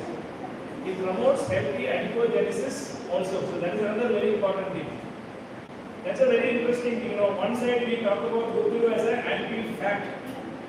So it is known to have, LXR receptor antagonist action. So FXR antagonist action, which means it prevents bile acid reabsorption from the intestine, increases bile acid secretion, and thereby eliminates cholesterol to the fetus. That is the mechanism of glucosterol. We have mentioned that glucose is very good at cholesterol, but we know how. The modern upjohn, one of the pharmaceutical companies has really discovered how glucosterols are working in reducing cholesterol. They wanted to make it, they could not. When they created a synthetic equivalent, it was not working as good as this, so they didn't fail. But they came out with the primary mechanism of action of glucosterol. So we know that it is able to eliminate cholesterol from the systemic circulation. The other side is glucosterols also help in adipogenesis. The healthy fat tissue, pure fat tissue production is triggered by this, which means that the body has better capacity to store the circulating free fatty acids and triglycerides without overloading. What is happening in adipose tissue is when there is too much of triglyceride, it becomes a dysfunctional adipose tissue. That is when it creates a problem. Whereas this helps in the proliferation of adipose tissue, which can then take up the triglycerides, and if it is only up to a certain level, the toxicity regarding lipids is not happening. That is one of the mechanisms, and it addresses lipotoxicity from both catabolic and anabolic pathways. So as I said, one, it helps to recruit this one on the other side. On the other side, it also reduces the blockage that is caused due to lipid tissues in the cell. So classically, again, Sushruta Samhita talking so much about the role of glucose in this one, and that is validated in modern molecular biology. And the gut incretin axis, I think Sir spoke briefly about how that is happening.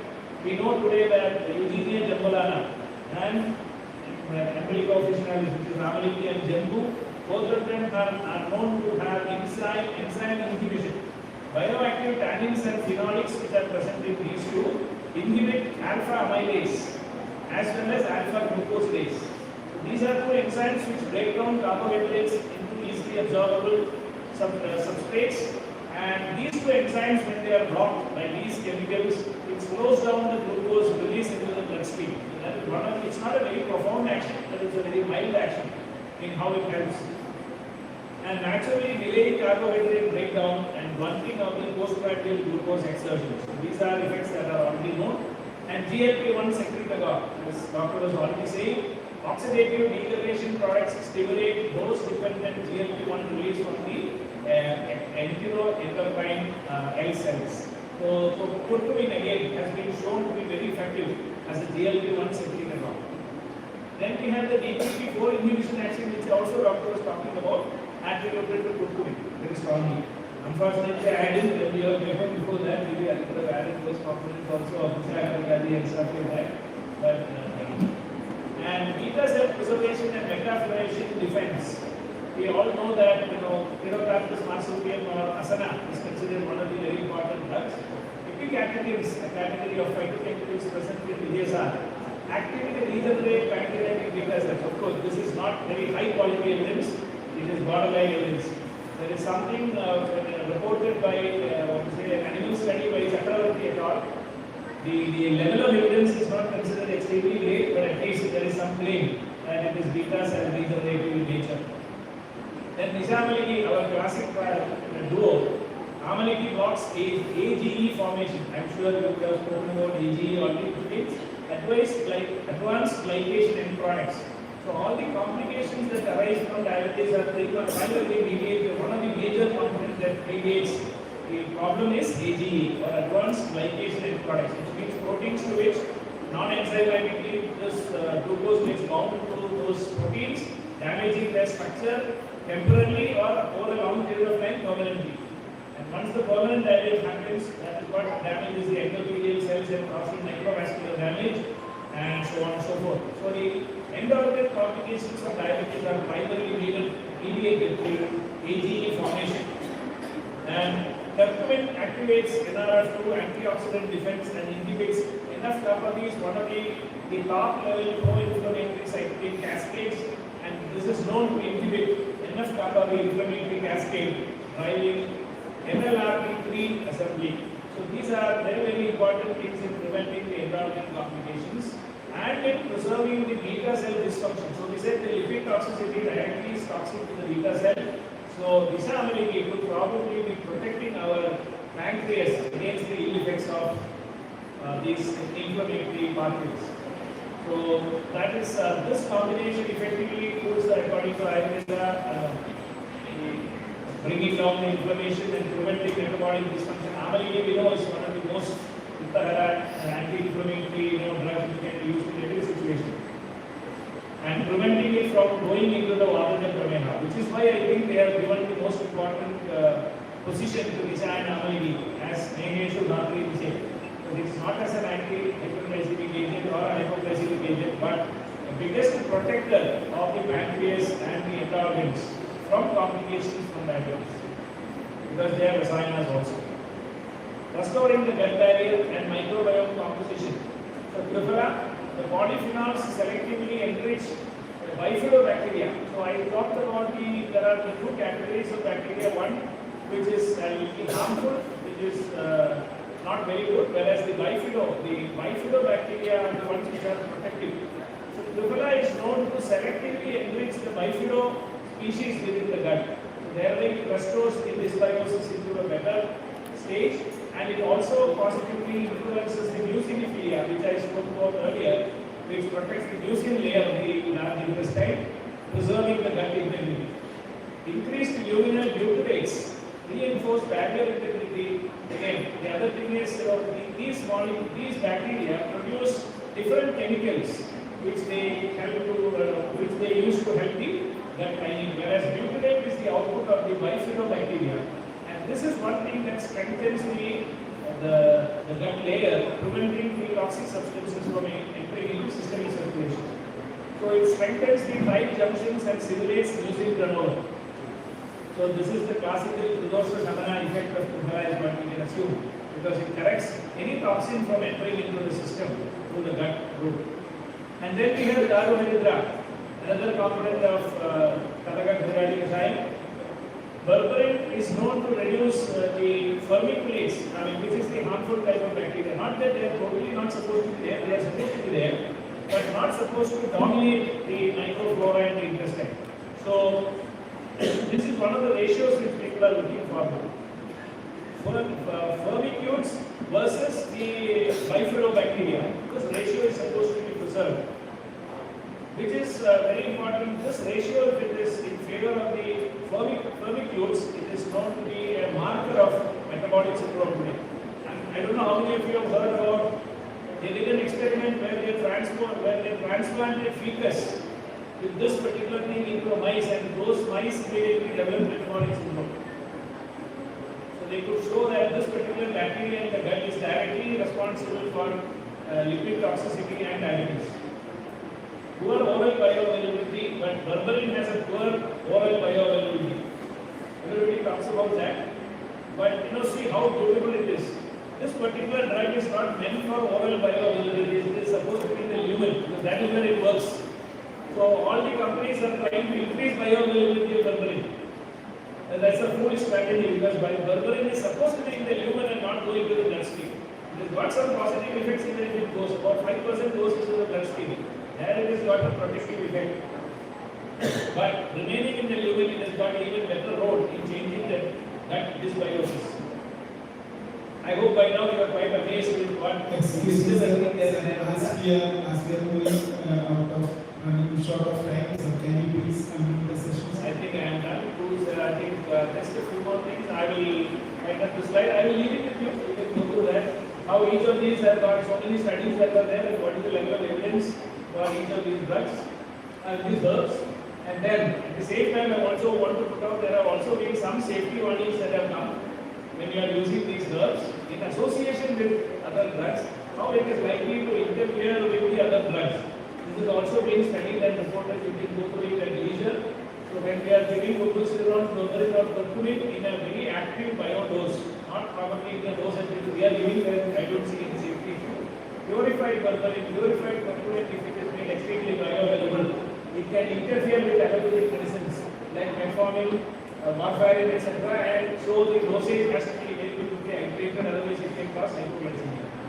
So all this I have given here. Maybe you can take the slide who are interested. And as a closing synthesis, again we all know today that insulin resistance is a multi-organ, multi-pathway crisis demanding multi-targeted intervention. And classic remedies are principles aligned with modern multi-target pharmacology. Doctor has proven that beautifully with all these models. Emerging clinical evidence supports grammatical efficiency on HOMA-IR. That is one of the tests that is touted to be a hallmark of insulin resistance and HbA1c endpoints. Evidence-based integration, not replacement, is the path forward. So while we have great strengths, and also, as I mentioned earlier, we have limitations as well. We don't seem to have very powerful secretagogues in our kitty. So for patients who need strong secretagogues, people who have already had total or near total in the pancreatic cell destruction, they would need insulin. And I think if Charaga was alive today, he wouldn't hesitate to use insulin because it is very much a greatest samanya. That is very much in line with our concept. If something is less in our body, we say use that drivya. So Mamsa chahiye, Mamsa administration is the Siddhanta. So if insulin is deficient, administering insulin is not an Ayurveda, I think it is very much in line with Ayurvedic principles. And this 12-year silent window is our great therapeutic opportunity. With these words, I once again thank the organizers for organizing such a wonderful conference and for giving me this opportunity to present with you. Thank you one and all.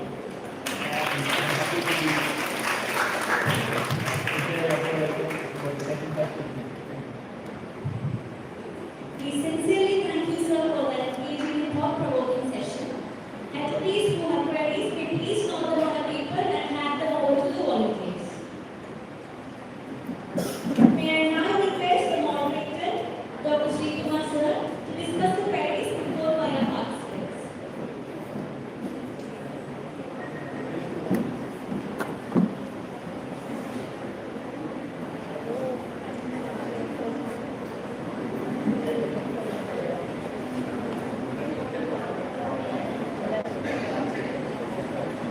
As there is no queries received till time, so we are moving to the concluding session. And I am inviting Dr. D. Sir, the chair of this session, to proceed.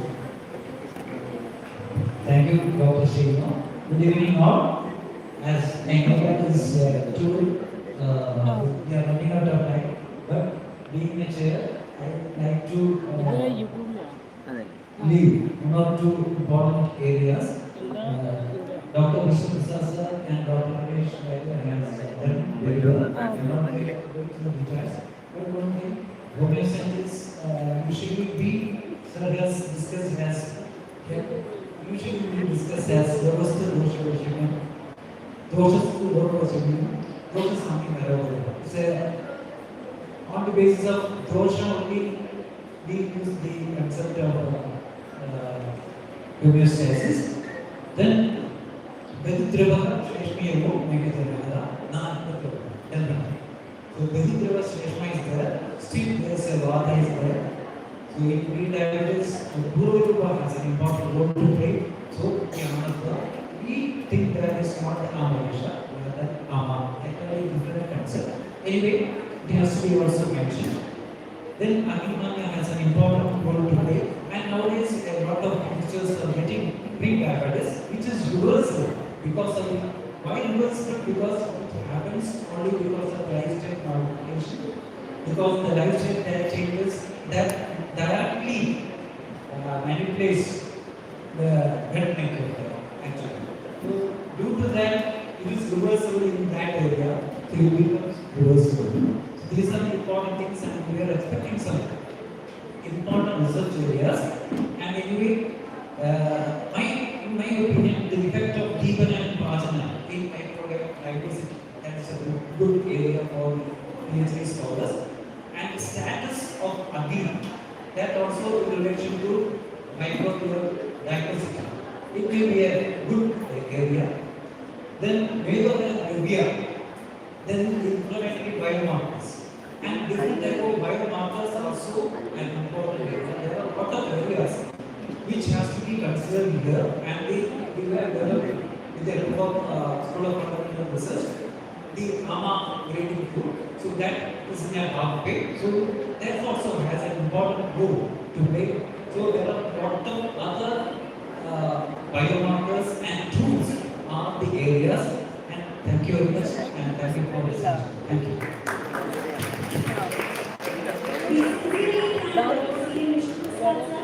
Dr. Ramesh sir, Dr. Giri sir, and Dr. Srikumar sir for the discussion and adding your valuable insights and enlightening us.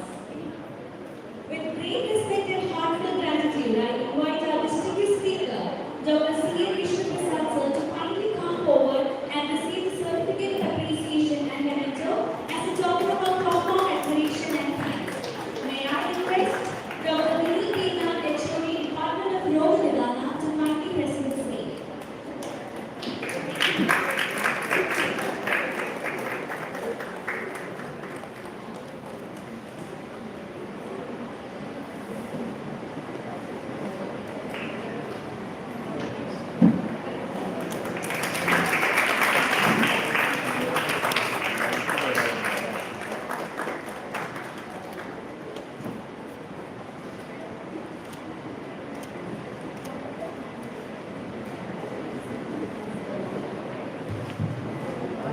Next, I would like to invite Dr. Ramesh sir to kindly come forward and receive the certificate of appreciation and memento from Dr. Jain sir, Professor and HOD, Department of Social.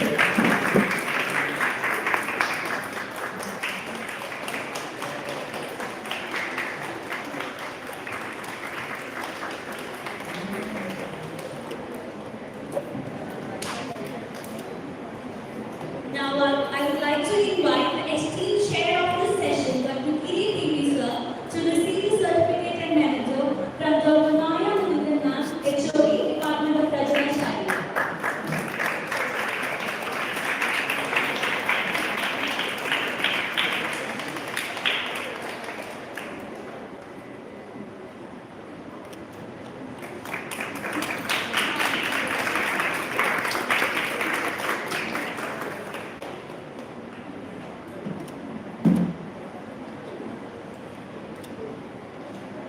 Next, I invite the moderator of this session, Dr. Srikumar sir, to receive the certificate of appreciation from Dr. Anjali Shivaram, HOD, Department of Ayurveda.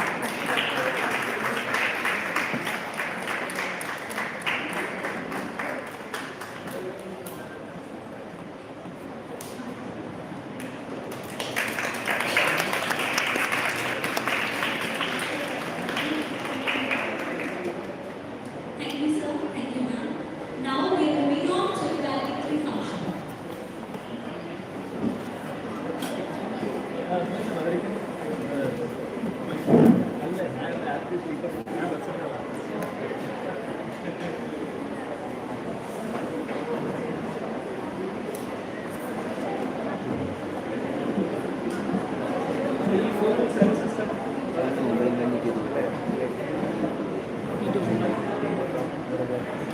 മൊബൈലിൽ നിന്ന് യൂട്യൂബിൽ തരാം ആയിട്ടുണ്ടല്ലേ തരാം ഇത് തരാം ഇനി അത് sir ആ റൈറ്റ് ഓപ്പൺ ചെയ്ത്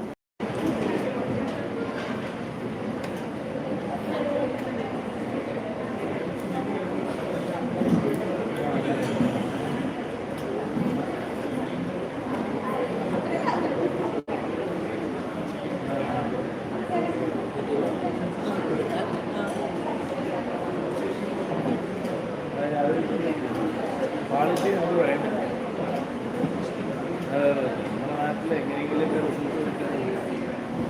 അത് ഫെയിലിയറായ സത്യം പറയില്ല.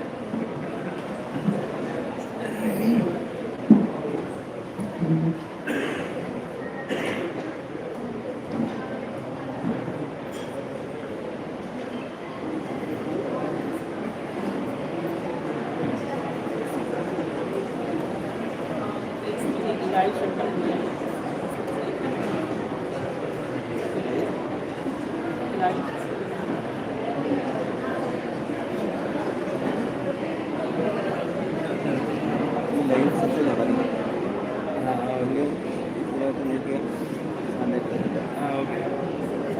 അപ്പോൾ ഇതിപ്പോൾ എങ്ങനെയാണ് ഇപ്പോൾ സേവ് ചെയ്തിട്ടുള്ളത്? ഇത് എന്തായിട്ട് അയച്ചിട്ടില്ല ഇപ്പോൾ? ഇത് ലൈവ് സെറ്റ് എടുത്തെങ്കിലും ഇവരും മറ്റേ ഫയൽ അയച്ചു തരാമെന്നോ? ആ മതി, അയച്ചു തന്നാൽ ഷെയർ ചെയ്താൽ മതി. ഇതിപ്പോൾ സേവ് ചെയ്തു എന്താ വേണ്ട? ഇപ്പോൾ ക്ലോസ് ചെയ്തൂടെ? ഇത് ക്ലോസ് ചെയ്യാം. നമ്മൾ കിടക്കട്ടെ, ലിങ്ക് കിടപ്പുണ്ട്. ആ അതാണ് ചോദിച്ചത്. ആ ലിങ്ക് നമ്മളെ കിടക്കും.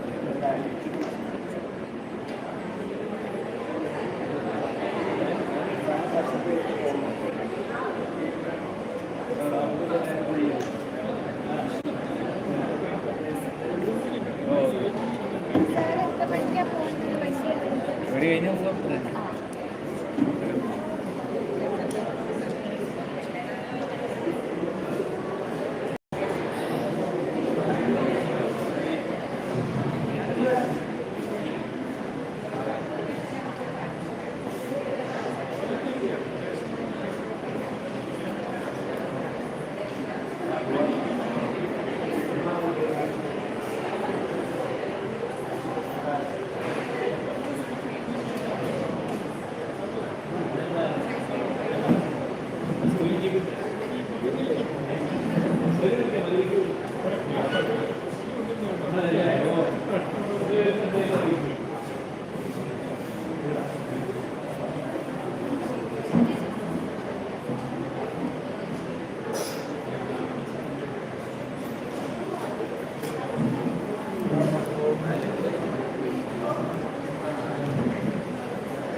അതിൻ്റെ ഒരു ധൃതിയൊന്നും ഇല്ല അവിടെ.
National Seminar Fair 2026, we take a moment to look back with gratitude and forward with renewed inspiration. Over the course of the seminar, we have experienced enlightening discussions, innovative ideas, and vibrant academic exchange that truly embody the spirit of research and investigation. To present the official academic summary of the seminar proceedings, it is my privilege to invite the person who steered the scientific deliberations with clarity and commitment. I respectfully invite Dr. Ayush, sir, convener, scientific committee, to deliver the concluding word.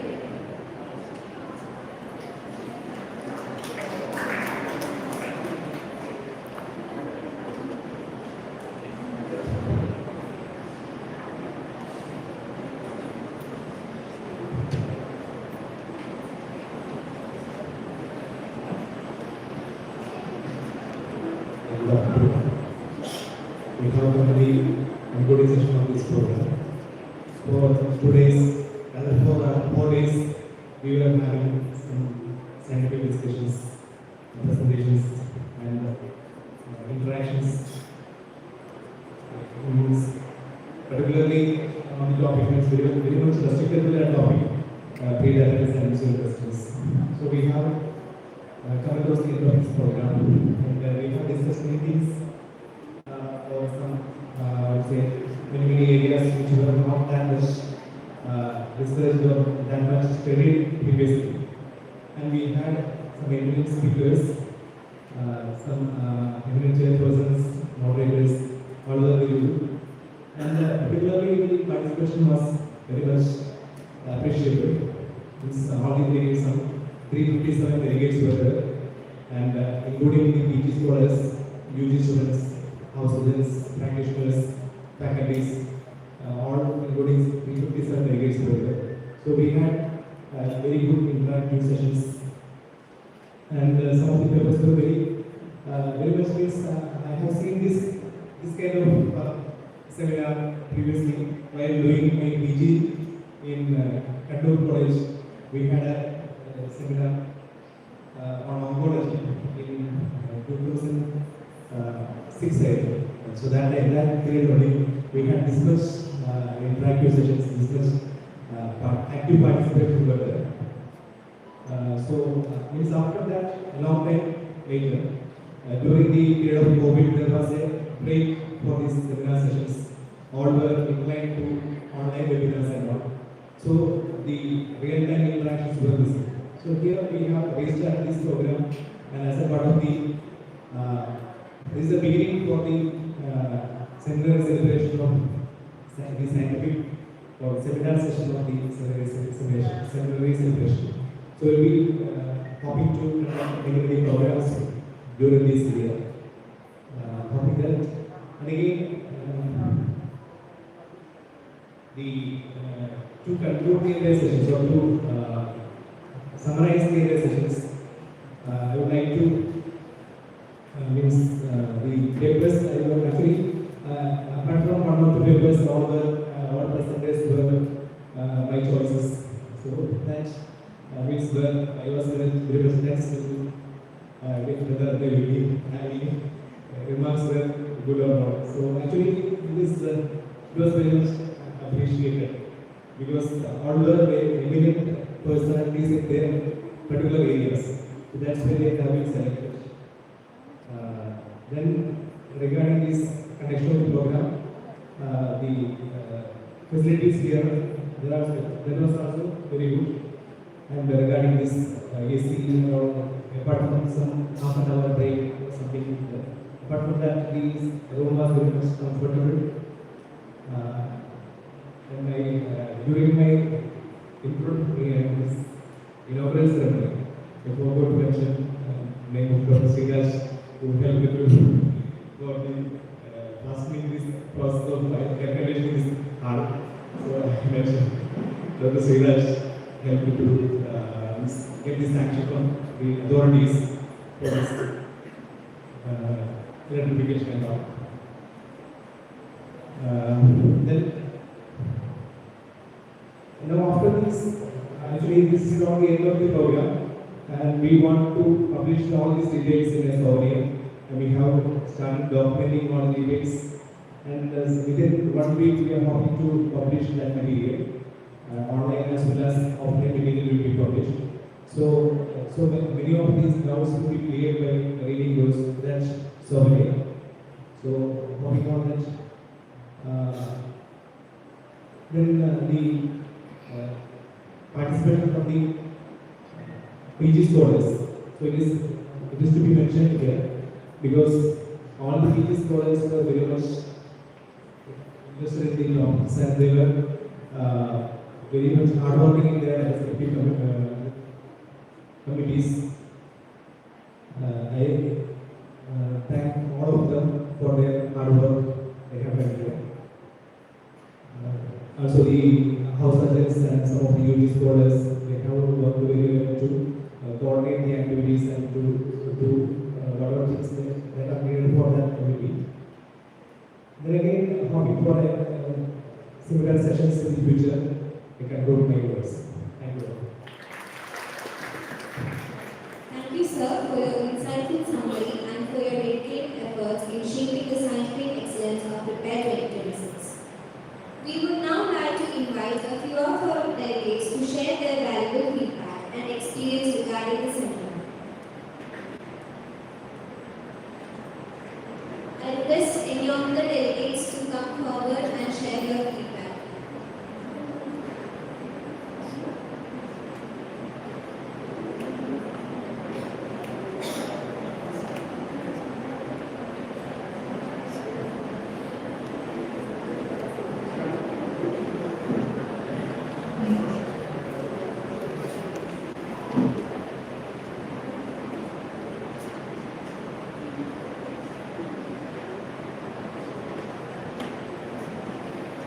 എല്ലാവർക്കും നമസ്കാരം. ഞാൻ എറണാകുളം ജില്ലയിലെ AYUSH പ്രതിനിധിയായിട്ടാണ് ഈ പരിപാടിയിൽ പങ്കെടുത്തത്. സെമിനാറിൽ ഞങ്ങൾ 5 പേര് ഇതിൽ ഞങ്ങൾ ഉൾപ്പെടുത്തിയതിനുള്ള നന്ദി ആദ്യം ഇതിന്റെ സംഘാടകരെ അറിയിക്കുന്നു. ഞാൻ വന്നത് 2 ദിവസം പഠിച്ച കോളേജിൽ അധ്യാപകരെ കണ്ടുകൊണ്ടിരിക്കുകയാണ്. സത്യം അങ്ങനെ വിചാരിച്ചാണ് വന്നത്. പക്ഷേ വളരെ ആത്മവിശ്വാസം തരുന്നതായിരുന്നു 2 ദിവസത്തെ സെമിനാർ. ഞങ്ങൾ ഗ്രാമപ്രദേശങ്ങളിലെ ഡിസ്പെൻസറിയിൽ വർക്ക് ചെയ്യുന്ന മെഡിക്കൽ ഓഫീസർമാരെന്ന നിലയിൽ പ്രീഡയബറ്റിക് കേസിൽ നമുക്ക് അങ്ങനെ ഒരുപാട് കേസുകൾ വരുന്നുണ്ട്. പലപ്പോഴും നമ്മൾ റിസർച്ച് ഓറിയന്റഡായിട്ട് എത്രത്തോളം വർക്ക് ചെയ്യുന്നുണ്ട് എന്ന ഒരു ചോദ്യം മുന്നിലുണ്ട്. എന്നാൽ പോലും നമുക്ക് ആ രീതിയിലുള്ള പ്രൊജക്റ്റുകളോ ഒക്കെ ഡിപ്പാർട്ട്മെന്റിന് മുന്നിൽ വയ്ക്കുവാനും ഇന്നത്തെ സെമിനാറിൽ പറഞ്ഞ പോലെ 1 വർഷത്തെ ഒരു പഠനം നമുക്ക് പഠന വിധേയമാക്കാവുന്നതാണ്. ശരിക്കും പ്രീഡയബറ്റിക് കേസുകളുള്ളവരെ നമുക്ക് സെലക്ട് ചെയ്ത് കൃത്യമായി നമുക്ക് അതിൽ ഇടപെടാൻ കഴിയുമെന്ന കാര്യത്തിൽ നമുക്ക് ഉറപ്പുണ്ട്. അതിന് ഈ 2 ദിവസത്തെ സെമിനാർ എന്തുകൊണ്ട് ഉപകരിക്കും. വളരെ ഇത്ര മികച്ച രീതിയിൽ ഈ സെമിനാർ സംഘടിപ്പിച്ച എല്ലാവർക്കും എൻ്റെ പ്രിയപ്പെട്ട ഗുരുക്കന്മാർക്കും എല്ലാ കോളേജിന്റെ ഭാഗമായ എല്ലാവർക്കും നന്ദി അറിയിച്ചുകൊണ്ട് തോന്നുന്നു. We now move on to the prize distribution ceremony for the paper and poster presentation competition. I announce the winners of paper presentation competition winners. First prize goes to Dr. Swati Somanji. Second prize goes to Dr. Reni Raju. And third prize goes to Dr. Ramlal Nath. I invite Dr. Ramlal Nath to the stage.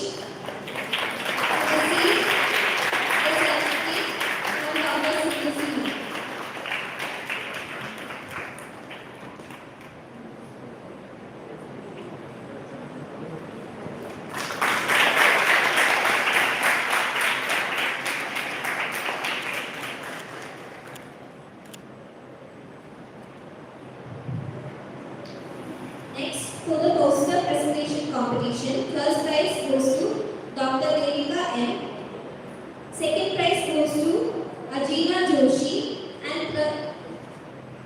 third prize goes to Risana KS. I invite Devika M to receive the prize from Dr. Sindhu.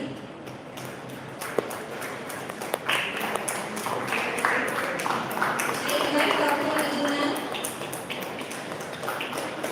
to receive the prize.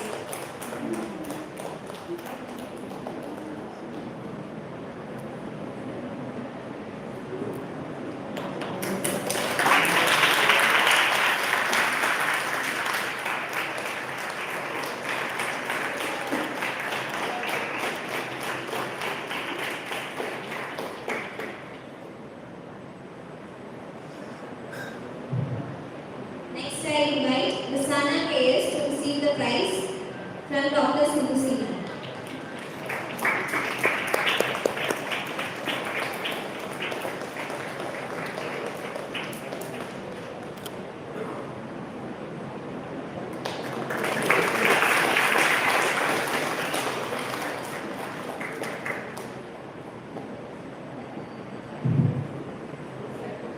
Behind every successful academic event stands a team that works tirelessly. We now proceed with the certificate distribution for our conveners, whose dedication, coordination, and leadership ensure the smooth conduct of this national ceremony. May I request Dr. Srija Suggeshan Ma'am, General Convener, prepare National Seminar 2026 to kindly distribute the certificates to program conveners, and I request all the conveners to receive the same. Dr. Abhilash Sir, Convener, Scientific Committee.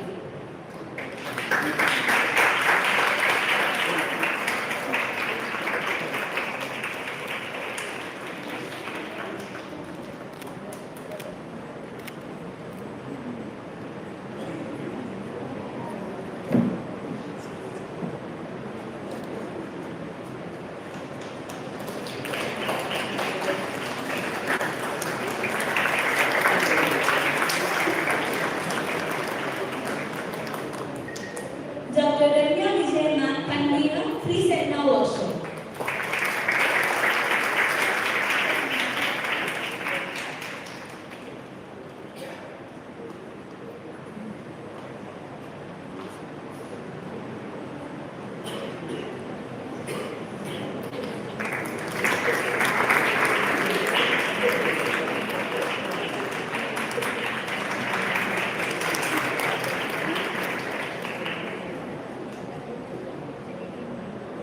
Dr. Praveen Sir, Convener, Program and Stage Committee.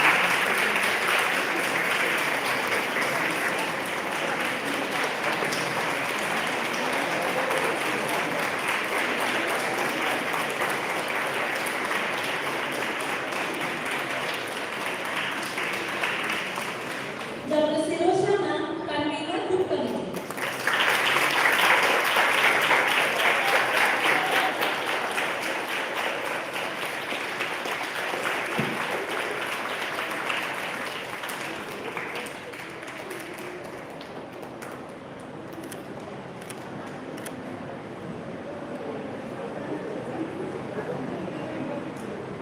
Dr. Maya Mukundan Ma'am, Convener, Finance Committee.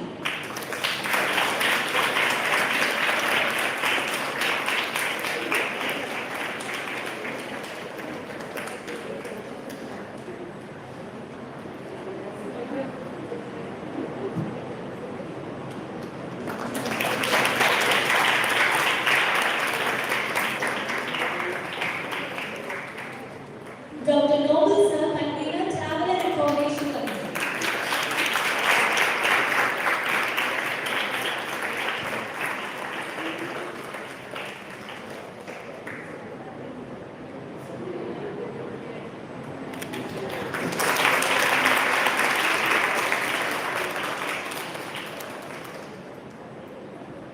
Dr. Deepa Josna, Convener, Reception and Registration Committee.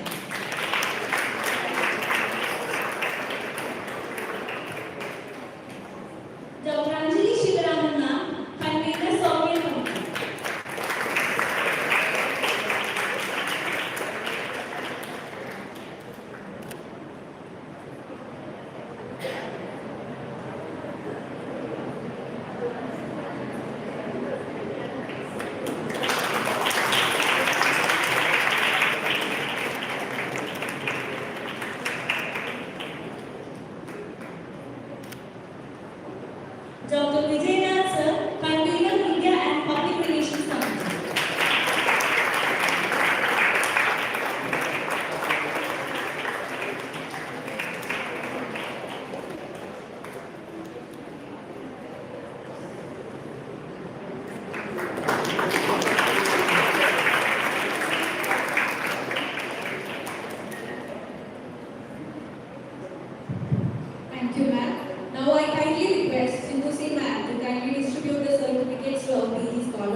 Dr. Anita Fernandez.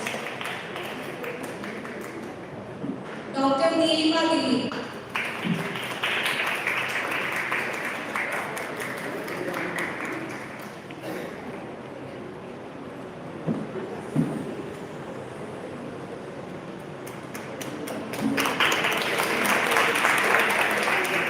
Dr. Anupama S. Mohan.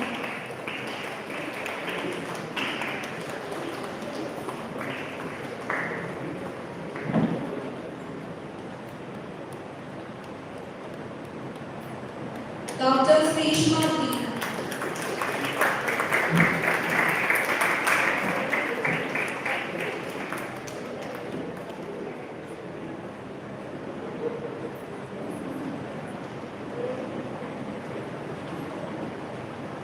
Dr. Sumi Sia.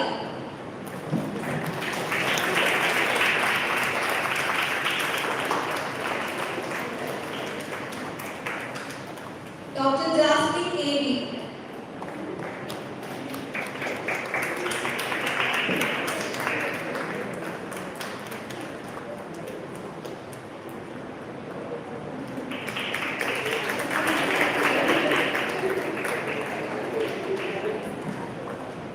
Dr. Ashla Imdas.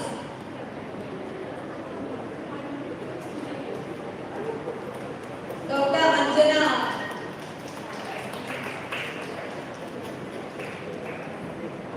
Dr. Kartika K.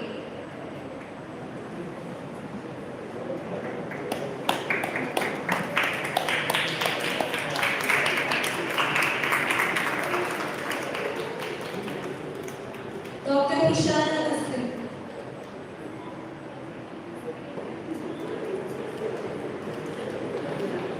Dr. Tara Singh.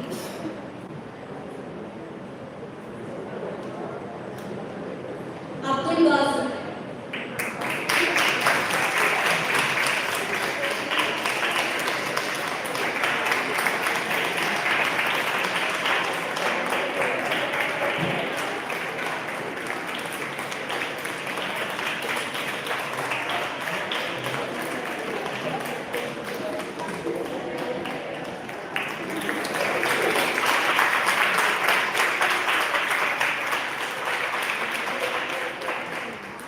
Dinesh A.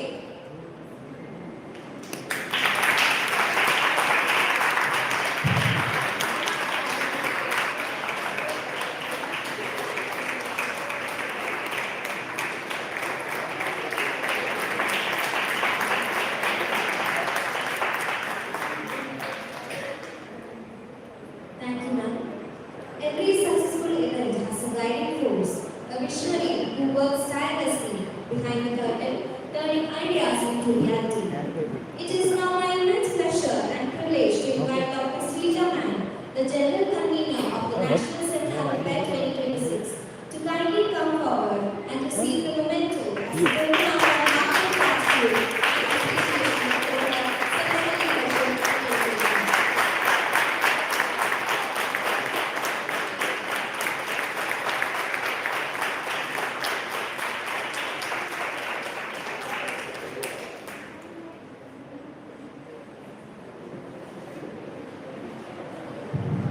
Thank you, ma'am.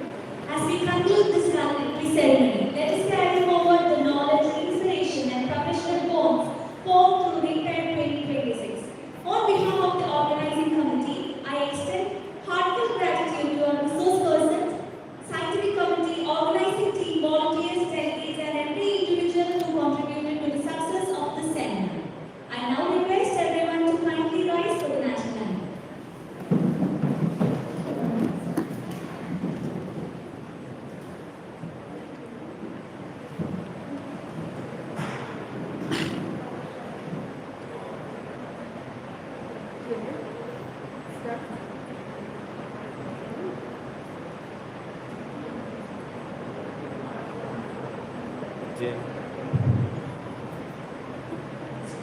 जनगण अधिनायक जय हे भारत भाग्य विधाता पंजाब सिंध गुजरात मराठा द्राविड उत्कल गंगा यमुना गंगा उच्चल जलधितरंगा तव शुभ नामे जागे तव शुभ आशीष मांगे गाहे तव जय गाथा जनगण मंगलदायक जय हे भारत भाग्य विधाता जय हे जय हे जय हे जय जय जय जय हे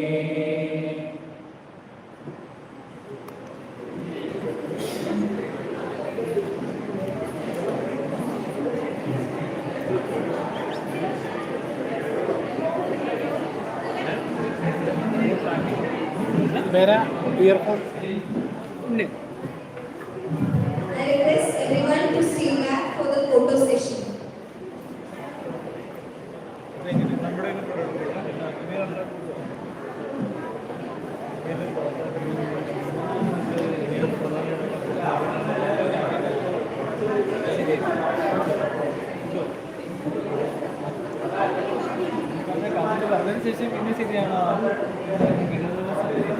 എങ്ങനെ വിരോധാഭാസം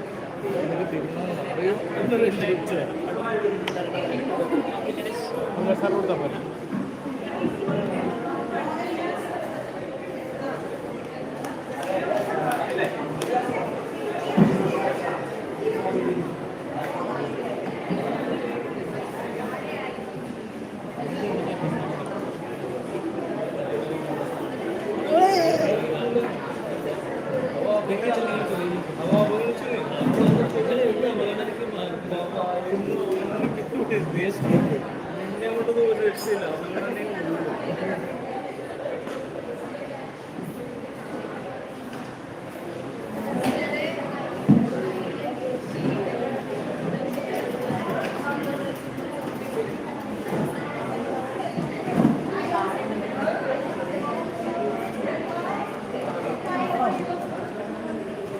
ശ്രീരാം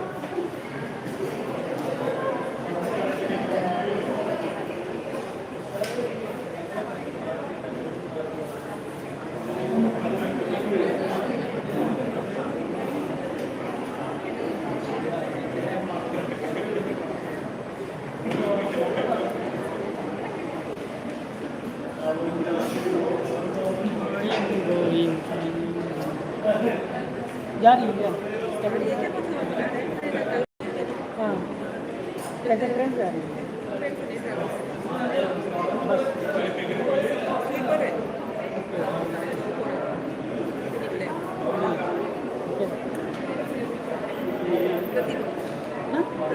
प्रतिभा पाटील